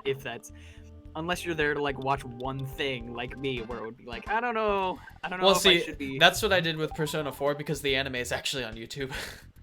Oh, really? Yeah, I don't know how it's there, but it is. There's an Amazon original that I want to watch, and it looks like rotoscoping. Oh, okay. It all looks like painterly and watercolor-esque, but it's all done over top the actual actors, and it looks like a living comic book. Whoa. And it's about a girl whose dad is like speaking to her from the like time travel stuff to try and stop him from being murdered. Like his ghost is trying to explain to her how to go back to the past and stop him from being murdered. Huh. And it's all like artsy, like the trailer for it. I don't remember what it's called now. Weird flex, but okay. That's kind of the pose of this guy. I don't remember what it's called, but it looks super interesting, and I want to check it out. Nice. There are a few Amazon originals that I like look at the trailer and I'm like, dang, I need to check that out. Interesting. Like, there's not a lot of stuff in general that I'm like, wow, I need to check that out. Wow. But I really want to watch. I really want to watch like the first episode and find out what it's all about. Sounds cool. It looks cool. It looks like it'd be right up my alley.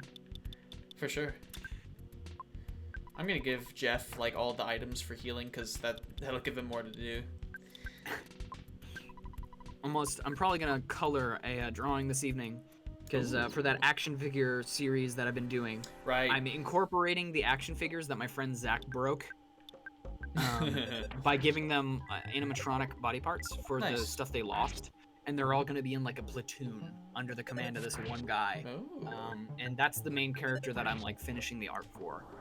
And I'm super happy with how it came out, because I actually had a huge breakthrough when it comes to how I draw stuff because of something I gave Jonah for Christmas, which was a poster of our characters from the To Be Continued comic series. Oh yeah, yeah. I made like a really crisp poster for it. I think you told me about that. Yeah.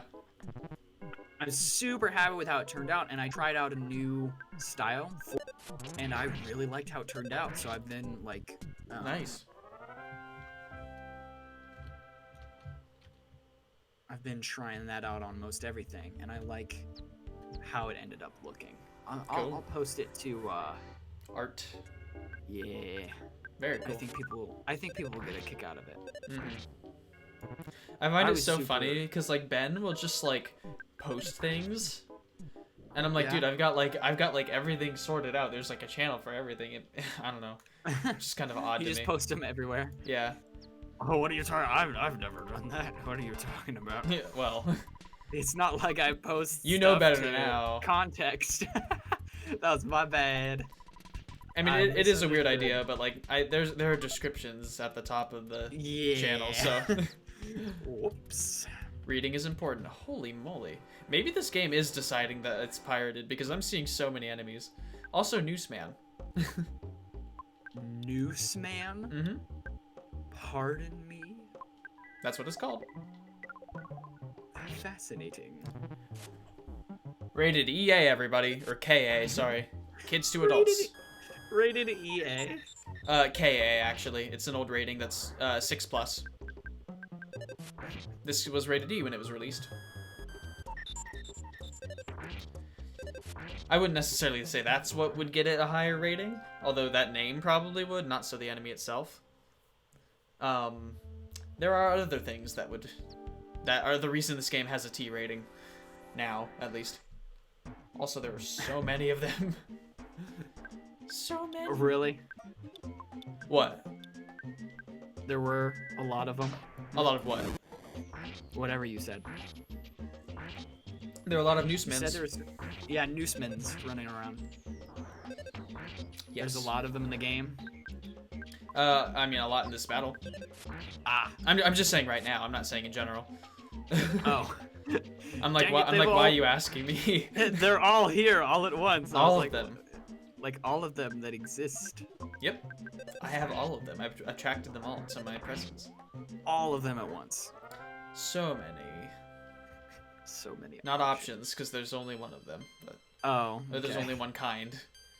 Gotcha. No, there are Gotta 6 get that options, right. but they're all Nooseman. Oh, that's a bummer. Yes. I knew that. There are many options, unfortunately.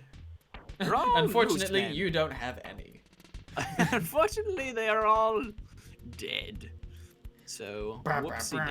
daisy. Teddy bear! Hooray! That'll take like 1 hit for us. Well, it's better than nothing. That's true. But just barely. Barely.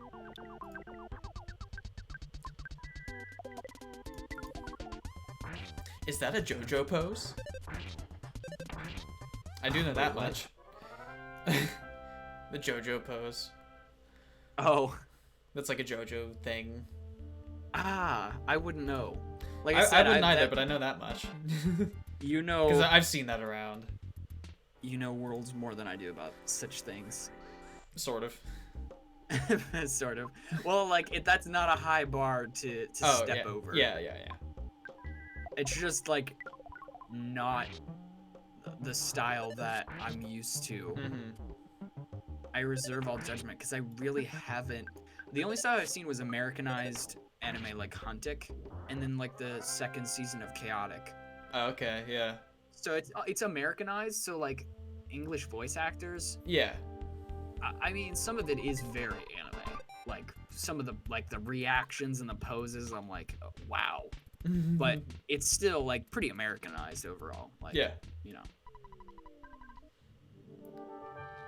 All right.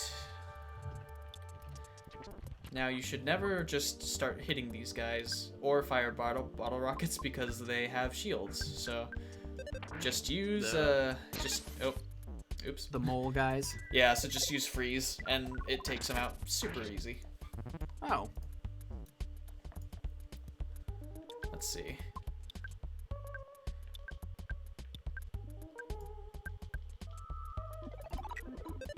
Yeah, they got power shields. Shield beta deflects attacks. Physical attacks. Shield, let's see. Because you got alpha. Let me think. Alpha, beta,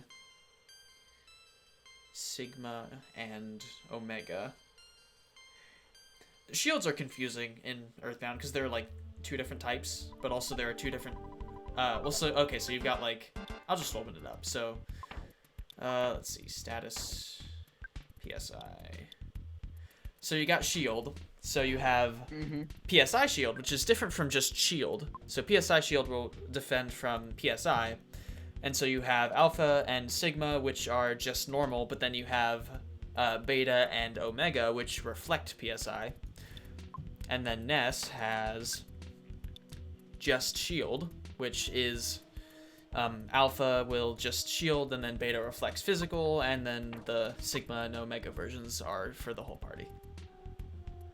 Oh. And I just don't use them. That is also fair. At least not very often. It's really nice because eventually Jeff's going to get an item that will remove shields from enemies, which is very useful. So I'm looking forward to that. That does sound like a good tool to have. Because he gets a lot of useful items you can use to make fights so much easier, or like less annoying. Tedious. Yeah, less tedious for certain enemies. Because if you got something with a shield or something that has status afflictions, you can make some stuff a little less hard on yourself. Gotcha. I'm also not doing this optimally, but it's fine.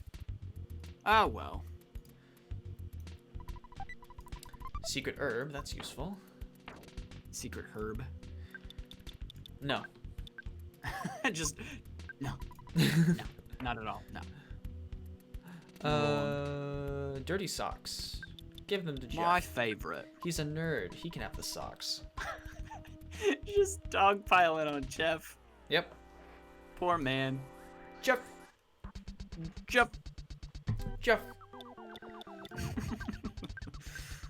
There really are a lot of those guys. There everywhere. are. Well, because some enemies can be encountered in larger groups than others. Right, like the little gumball guys. Yeah. What's nice about fire is that it was actually buffed in later games because it can, it just straight up hits everything as opposed to the 2 different rows, which is nice because sometimes the row configuration can be a little weird in this game, so they fixed it up a little bit. They made fire more powerful. Yeah, so it just hits everything instead because then it truly has more benefits. Yeah. Yes, it is noose. a literal noose with eyes and shoes. It's just like a googly eyes just got stuck on a rope. Yep. Some snazzy little shoes. Yeah. Jazz hands. Huh. Oh, I should completely forgot how much there is before you even have met all the main characters. Yep. Because you don't get poo for a while. Yeah, this game has so much content. Yes. There's a lot going on in this game, which is great. Mm-hmm. Very good. And look, it's the 3rd strongest mole. For real this time. Yeah. But seriously, folks, stop me if you've heard this one before.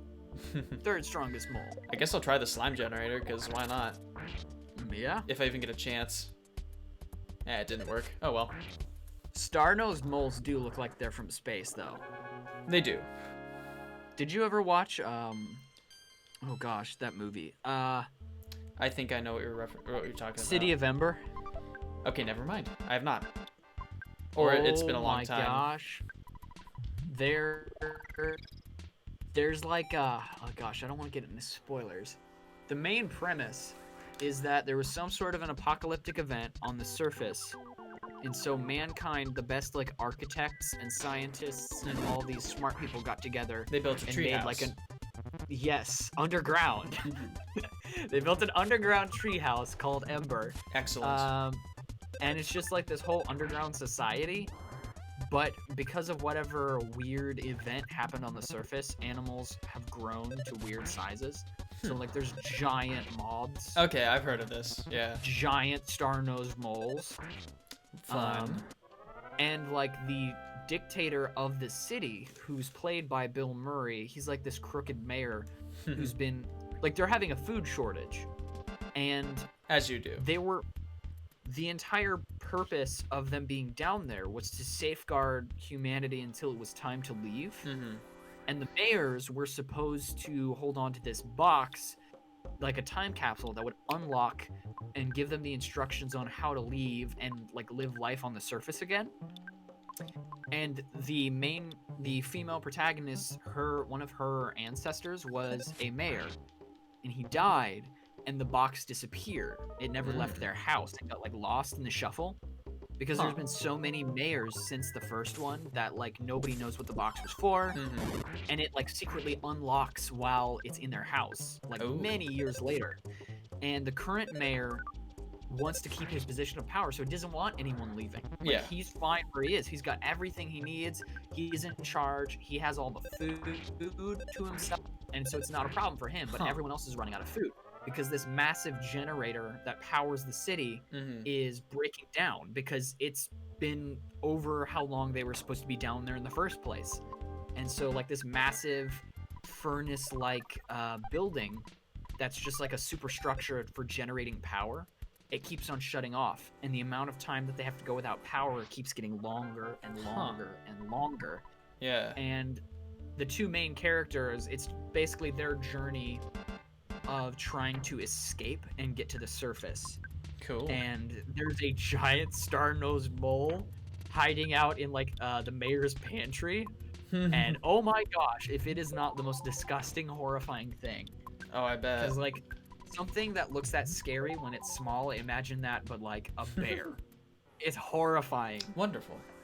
So whenever I think of star-nosed moles, I just think of City of Ember. I think it's based off a book, which I have not read. Yeah. The movie was okay, but it does make you want to take a shower afterwards, because everything is like grimy and dirty and sweaty and like.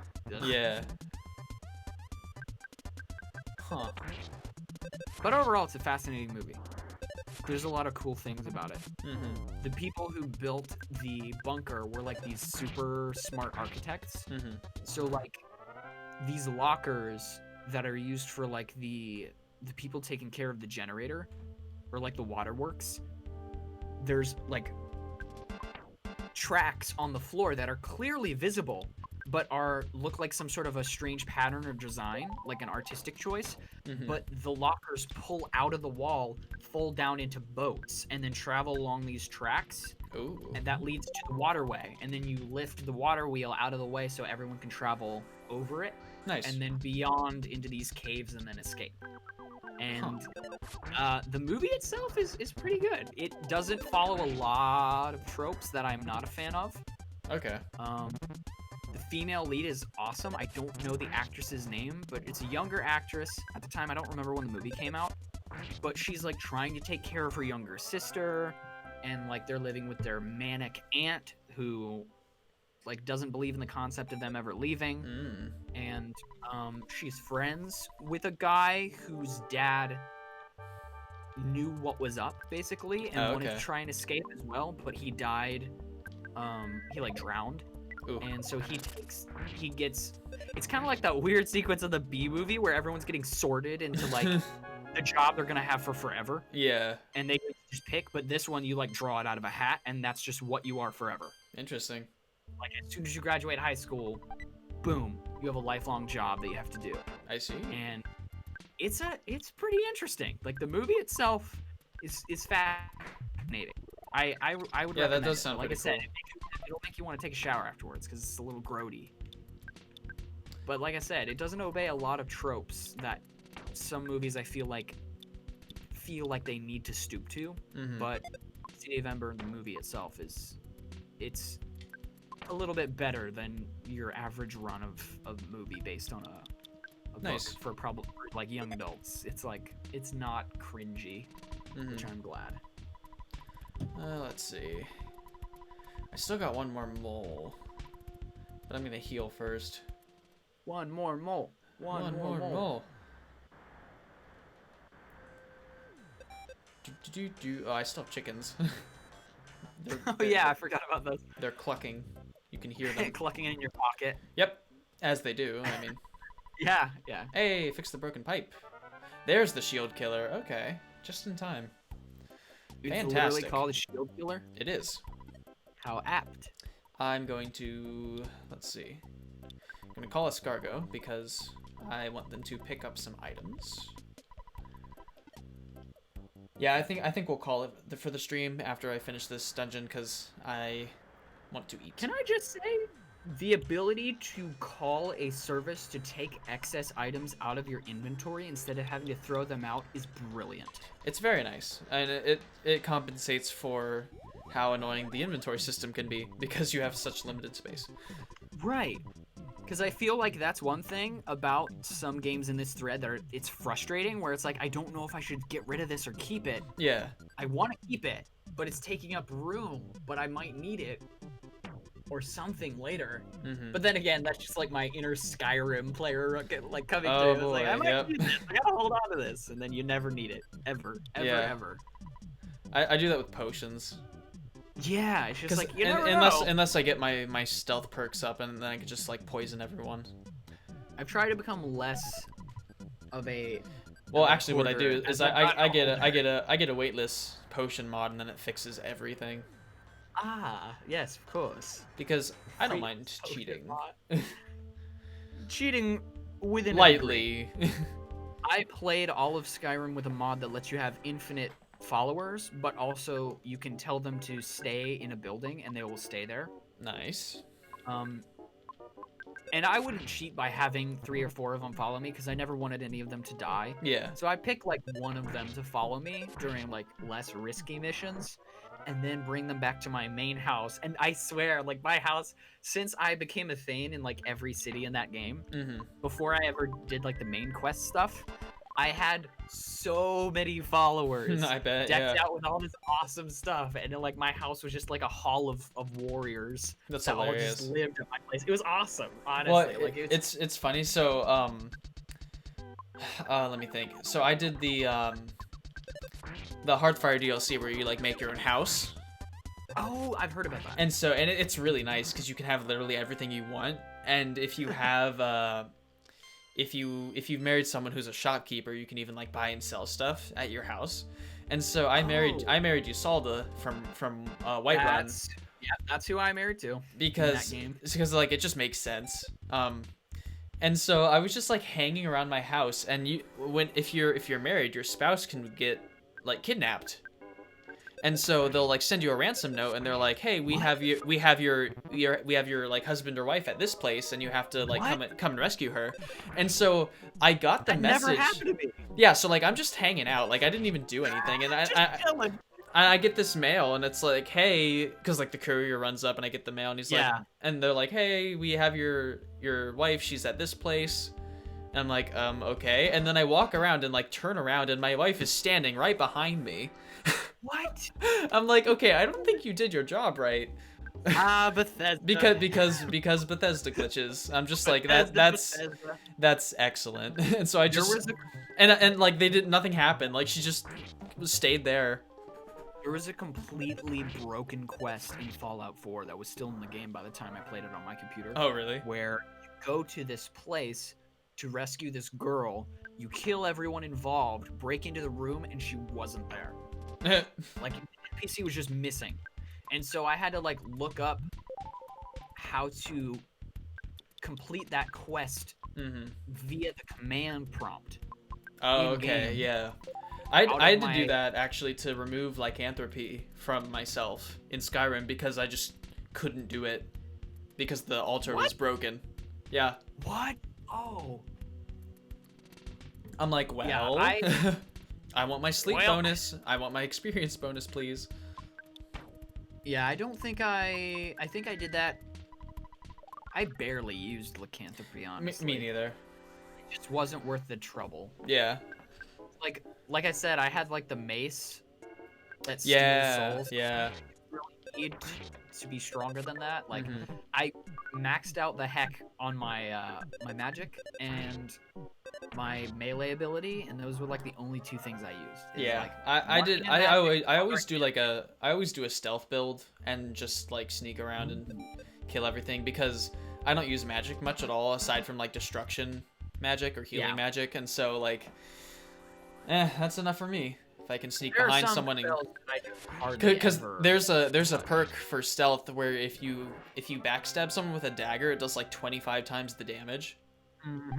And so I just did that, and and I could just instantly kill things if I was sneaking around.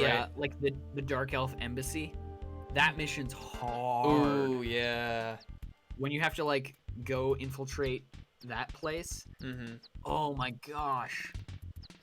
Well, it's funny. So like, because Jared would always do like the thing where you become a vampire. Right. And I'm like, I could just kill all of them. And so I just did that. I'm like, well, I don't need to go through all this. It's like, wait, you can do that with the Dark Brotherhood too. Like when Astrid kidnaps you, you just be like, all right, I'm gonna just kill you now, if that's all right. Oh, dude, I was so mad when because I didn't do the Dark Brotherhood stuff. I didn't do much of it. I just like took over. That one lady who forces you to try and pick. Yeah. I killed her. Like I quick saved and somehow I was able to beat her. But like I was super bummed because there's more than one Dark Brotherhood stronghold. So there was always one left that I couldn't get into to clear out because once you're vilified by them, you can't just walk in there. Yeah. So it was I don't know why there's two, because what's the point? If you kill people in one, you're just permanently locked out. So it's like I always felt to me like that quest was half done. If it's like if I'm going to get rid of the Dark Brotherhood, I want to actually do it. Yeah. Like the Thieves Guild is one thing, the Dark Brotherhood is something else entirely, and I wanted to get rid of them. Because I was like, these guys are just the worst. Yeah, I always liked the Thieves Guild. The Thieves Guild was like a fun Robin Hood type thing, but the Dark Brotherhood, I was like, I'm not about this. This don't feel right. Morals? What are those?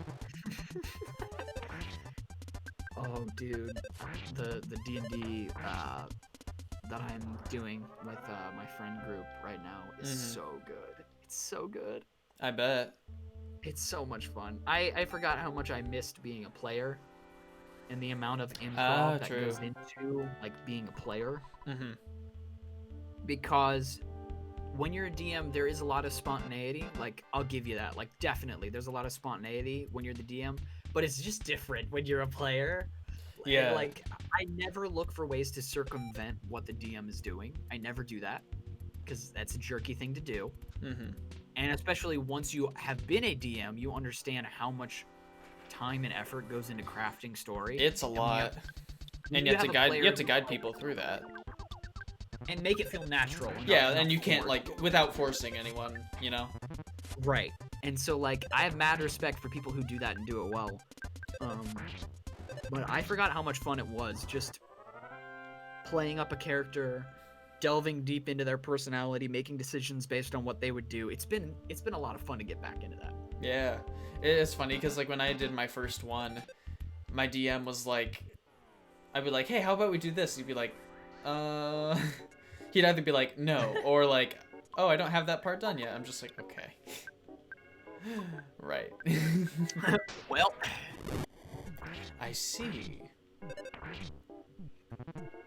I put both Sir Null and Zephyr, who were basically one-offs.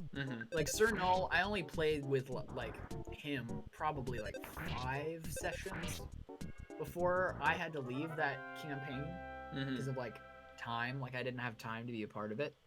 And like in lore, he never died. He had like a graceful send-off where he left with the body of a fallen comrade. And I incorporated that into the first quest when I was DMing. And I had my players find the soul that had been separated from the body of that warrior so they could rest in peace because like their body wasn't decaying because their soul had been ripped from their body. And Sir Noel was the quest giver for them because I never had closure for that character. Okay. Plus, it was also like a bunch of weird hodgepodge homebrew, anyways, because the character race was all higgledy-piggledy, because it was like a soulbound, which is like a ghost in armor, and that's like not a standard class. But like Colin and Jared let me do it, which I was glad they did, but like it's not a standard build by any stretch. So I finally got closure for that character and his arc, and then Zephyr was a halfling who used to be like a constable basically in a large city, and there was this one-off at the library that my now DM friend Jonathan forced me to go with him to. It was like the first meeting of a group. I never went back to that group, not because I hated it, because I just didn't have time.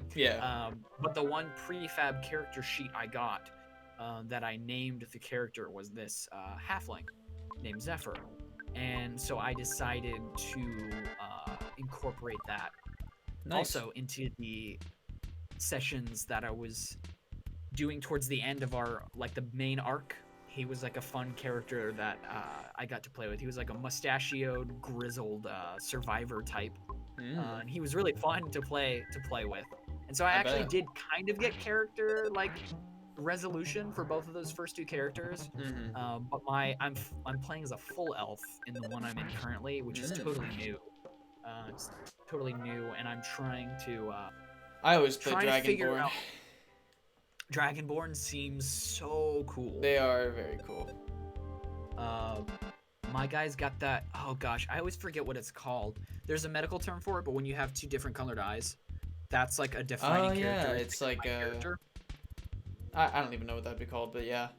Because his father's like albino, and so he had like a pink eyes, and so his mom had like blue eyes, so he's got like one of each.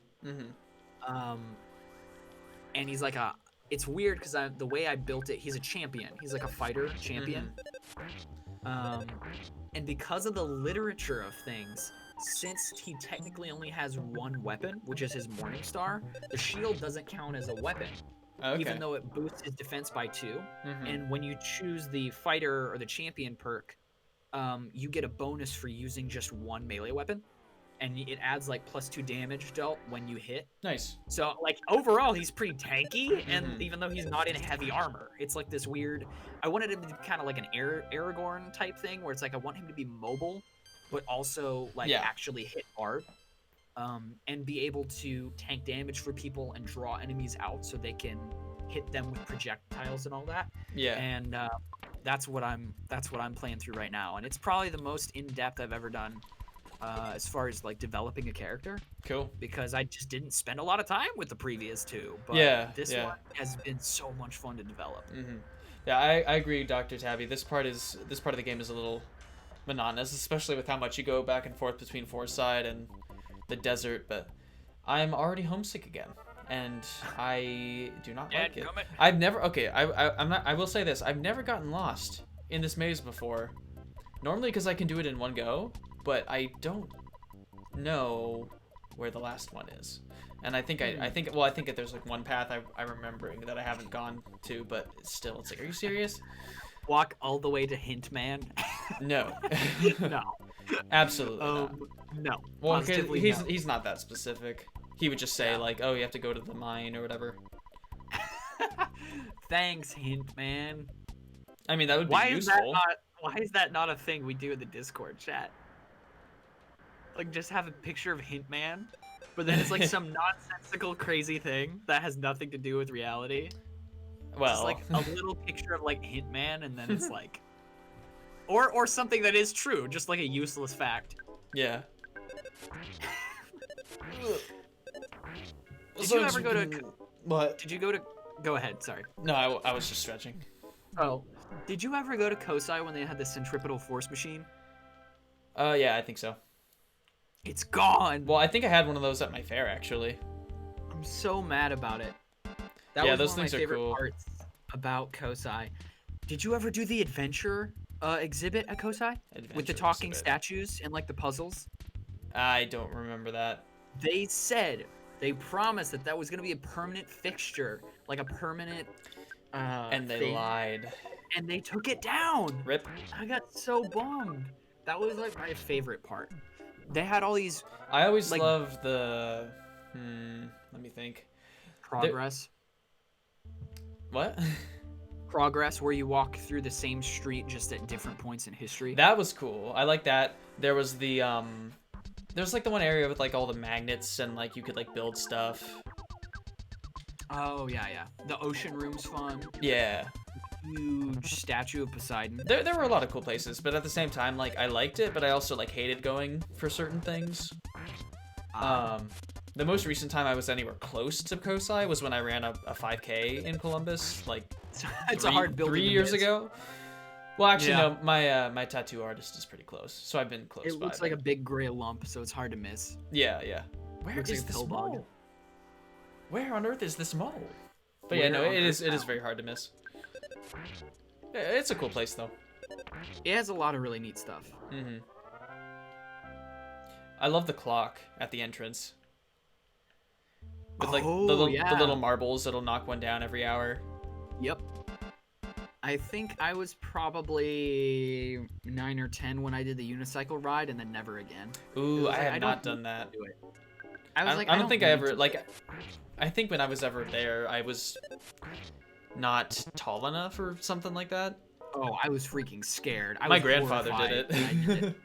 I was so scared as a kid when I did that. That was like the highest I had ever been off the ground, like looking down. Even though you're perfectly safe, Yeah. still, it's horrifying. I was gonna say, in a case like that, I wouldn't need to worry at all. Because heights never get me anyway. Well, you're also not a shorter person, so. Does that factor into it? When I was when Well, I to did be the fair, unicycle, I if you're was shorter, much you're smaller. not as used to the heights, I guess. you're further away from the ground. Yes. It's not much of a distance. No, my dad gets some vertigo. I don't get it bad, but like I don't seek out high places that are unsafe. If I'm in a place high off the ground that's safe, I don't care. Yeah. But if it's a place that like I shouldn't be, and it's super high, I'm like, I'm gonna be extra careful and move extra slow. Well, it's funny. I was gonna say because when we were at the cement place. Yeah, so the cement factory, they're just like, so like you can climb all the way to the roof. Or Yep. not even climb, but like there are stairs that go up there. But then there are just like holes in the floor that will take you all the way down to ground level. Yeah. And I'm just like, oh, okay. Would you look at that? Yeah, it's crazy. It's such a cool place though. I want to do some deep diving historically and find out what happened to that place. Because it would be one. It would be interesting. It would be one thing if they went out of business and it became vacant. But it's the fact that everything is still inside. That's the thing that gets me. Because if a company goes under, like you salvage what you can, you sell what you can, you shred stuff, you throw stuff away. That building, based on some of the pictures I've seen, it just looks like they up and abandoned it, like during a work day. Like I mean, 50 yes and years no. ago. There's a lot that's there is a lot that's there. I mean, it's like it's pretty average abandoned place, but I mean, there are some leftover things, but it's nothing really major. Well, I not guess major, but just like in general, it just seems like rushed. I don't know. I find that fascinating. We mentioned it on the podcast I was on, but I think the most chilling places aren't places that are natural. It's a place that was always meant to be populated that isn't. I mean, It's a that makes a place- lot of sense. It's a place that's supposed to be full of noise and movement and was made to house people, but is silent. I think those are the most chilling places, is the places that were meant to be inhabited Yeah. and just aren't. I think those are really cool. Mm-hmm. I actually want to make like where is this mall? Unless I'm being really dumb and I just haven't fought one, because I wouldn't put that past myself right now. I think it would be cool to make some sort of an Ohio abandoned place map, like hand draw it. Yeah, I'm sure something like that exists. Here, I actually need to take a break. You can keep that thought, or you can just keep going. Well, looks like this game's super topical with its giant Japanese death hornets, or whatever they're called. Absolutely horrifying. A nice garnish to 2020 is having that thrown in. It's always when something else is going wrong that a discovery like that takes place, am I right? It's like everything's going wrong. We're in quarantine, and oh, by the way, there's a horrifying new bug that is now it's just here, and there's nothing you can do about it. Are those ants? I guess they are, because they're wingless. They have the coloration of bees. They do stare into my soul as well. Yeah, what are you guys' thoughts on the Japanese murder hornets? Let's pull the room real quick. I think I have a feeling what I know it's gonna be. I doubt there's gonna be a bunch of people holding up signs and giving thumbs up to the old murder hornets. The murder hornets, I see. Yeah, the Japanese murder hornets. Oh yes, I saw those. I was just talking about how those sorts of discoveries, why they have to come at a time like this. 2020 is the year of calamities. Oh my gosh. Every month has had something. But also, well, yeah. I mean, so I feel like that's no different from any year, but at the same time, it's been the things that have happened. I've been like, yeah, really? It's like, what? Really? But no, Are like, you kidding? I hate leaving the stream running, but like, okay, so like, since I'm home, like, there are things like around the house that my parents are just like, they'll just like show up, and they'll be like, hey, you need to do this now, and I'm just like, ugh. And so I'm just like, okay, it feels unprofessional, but I guess like, what are you gonna do? You can't really end the stream or like just stop it. You can't pause anything. So they just texted me and they're like, hey, we need you to do this. I'm like, okay, fine, I'll just drop what I'm doing and do it. That's what I'm here for, to bridge the awkward silences and make them more awkward by talking about Japanese murder hornets. I see. I don't know where on earth this thing is. I've killed so many ants. Like, I'm definitely gonna be well equipped, I think, from now on, but I do not appreciate this extraneous activity. We could have been into the monkey cave by now, probably.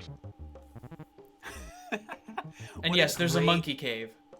Oh, I think I remember the monkey cave. I just loved that sentence. Yes. Gosh dang it, we could have been in the monkey cave by now. I just appreciate that sentence. Disappointed! No. Disappointed. Hello, newsmen. Everyone's gonna be so high level by the end of this. Yeah. I mean, I'm used to grinding in this game, to be fair, so I'm used to it. And we got the commentary. It's good enough. Is this the record for the longest time to find this mole? No. Oh yeah, for this specifically, yes.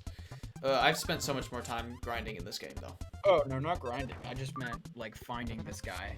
Yeah, no, I'm seriously at a loss for words, unless I have found him, and like they're all dead. But I don't think that's the case, because he would have said something at the entrance.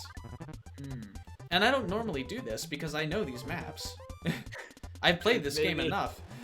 Yeah, maybe that little trip to the party tent screwed stuff up permanently. I hope not. Yeah, well, because I think I reset my save from this. Yeah, so the bug wouldn't carry over like that. Of course there's 6 enemies because he's specifically trying to avoid them to find something specific, so that's when all the baddies have to come out. Yep. And make life more difficult. Let's see. A real live chicken. Don't eat it, please.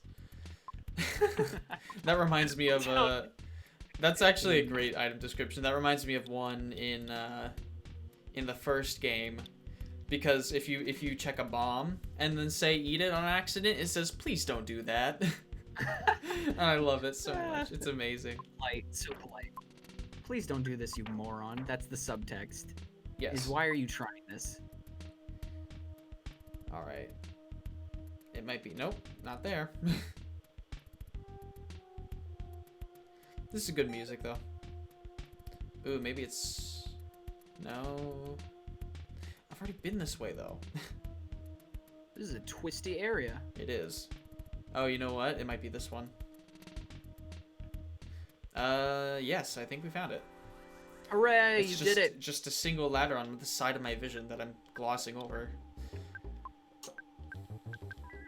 You can do it. Squash these ants. I'm so done with ants. PSI magnet. Oh, goodbye, Jeff. I think ants are fascinating. They For are. sure. They're strong. They're strong boys. Specifically fire ants. Ooh. I'm not a fan. I'm lucky. Like, We're lucky we don't have those here. Very.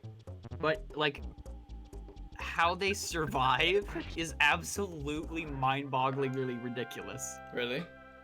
When floods come, they form a raft out of their bodies, Ooh. put the queen and the eggs in the middle, and then rotate the people underneath who are swimming and paddling. Like a Wow. boat. I did not know that. And people have made videos where they take like a stick or something and they push on the middle of it and they redistribute their weight and like curl up into a ball Whoa. to protect the queen and the eggs and to keep themselves afloat. That's crazy. It's fire ants. You need to look up stuff about fire ants, dude. They are absolutely nutty. I bet. There's a channel on YouTube, an art channel, where this guy literally just takes like liquid metal and pours it down into like fire ant tunnels.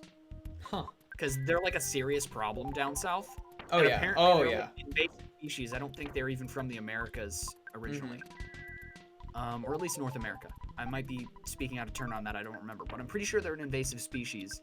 So people don't have any qualms about getting rid of them because they're not endangered. Yeah. And this guy just pours liquid metal down into the tunnel systems. There he is. And then digs around it. And after it's hardened, picks it up out of the ground and then cleans it off. And it's like this really intricate, odd, otherworldly piece of art. I'm going to find it and post it to videos. That's cool. That sounds cool. While I'm thinking about it. That's what this is for. All right, time to nuke this mole. You got it. All you've done. I'm gonna use the shield killer just for fun. It has a cool animation. Never mind, we killed it in one hit. It's for the best. It's for the best. Whew. And now the music's back to normal. Okay.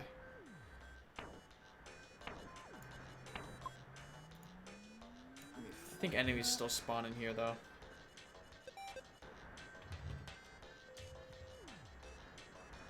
There we go. Just share that with Discord and done. Well, that chump didn't last long once you found him. Yeah. Gonzo. Absolutely. Aww. Alright. You have a little mouse friend. Yep. You got the exit mice.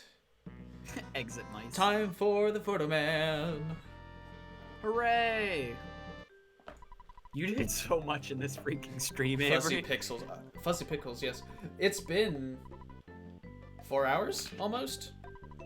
It's been a long time. That's right. I forget that I was gone for an hour of it. Yeah, But I mean, still. I feel like I can get through the second half of this game a lot faster. And I don't even think we're at the half point yet, but... who knows. Well, you're playing smart. I am. So I think that's saving you some time. And now I for am sure. very powerful, so... Don't mess with this lad. Don't mess with this lad. This mad He's an lad. absolute lad. Absolute mad lad. Alright, I need to go to a drugstore, but not the one in Forside, because bad. So I'm gonna walk on the road. Once you get it, Sir Lefty drug bag. Yep. Wait, hold up. Let's see here. Just let me dig. Oh, okay. Yeah, we get the. Oh my gosh, I'm having like PTSD to Fallout 4. The quarry is the most horrifying area because there's death claws everywhere. It's bad. There's like normal human people who are a problem and they're annoying, but there's also sentry guns and death claws. It is not a good time. Ooh. Reminds me of Nova Prospect from Half-Life 2. I have not played any of those games yet. What? Dude, you need to. I know. I've heard only good things about them, but Half-Life Alyx is actually really good too. I can't wait to play it. I just need I don't have VR. VR, yeah. But I've heard good things. It's one of those series that from afar you don't realize how strange and complicated the plot is. Yeah. Like it's so much more than what you think it is from first glance. Like I Definitely. didn't know anything about the game until I started watching people play Gmod, and that's when I was introduced to the characters. But as to what the context was, I had no idea. It's like, what is all this about, like, Yeah. G-Man, and, like, Yeah. what is it with, like, aliens and zombies? It's like, what is going on? This game is everything. It's like a child made this game in the best way possible. They took all the most awesome things and shoved it into a game. It's like aliens, interdimensional beings, zombies, cool tech, crazy guns. Yeah. It's just like the craziest combination of things. Father Grigori. Yes, the best things about everything. He is the best thing. What are you talking yes. about? I literally just know him from his dialogue in Gmod, like when you spawn him in the game. He's so great. He's hilarious. It's crazy. Crazy shit. All right. Crazy. All right. Dirty socks. That's right. We're gonna best walk. item in the game. It is. I threw them away. We're gonna go back to Forside and end the stream. So I'm just gonna end up in the hotel over there. I can't wait to get teleport. Like, it's so nice. That's just like the fast travel feature, basically, right? Yeah. And you can also use it to speedrun the game.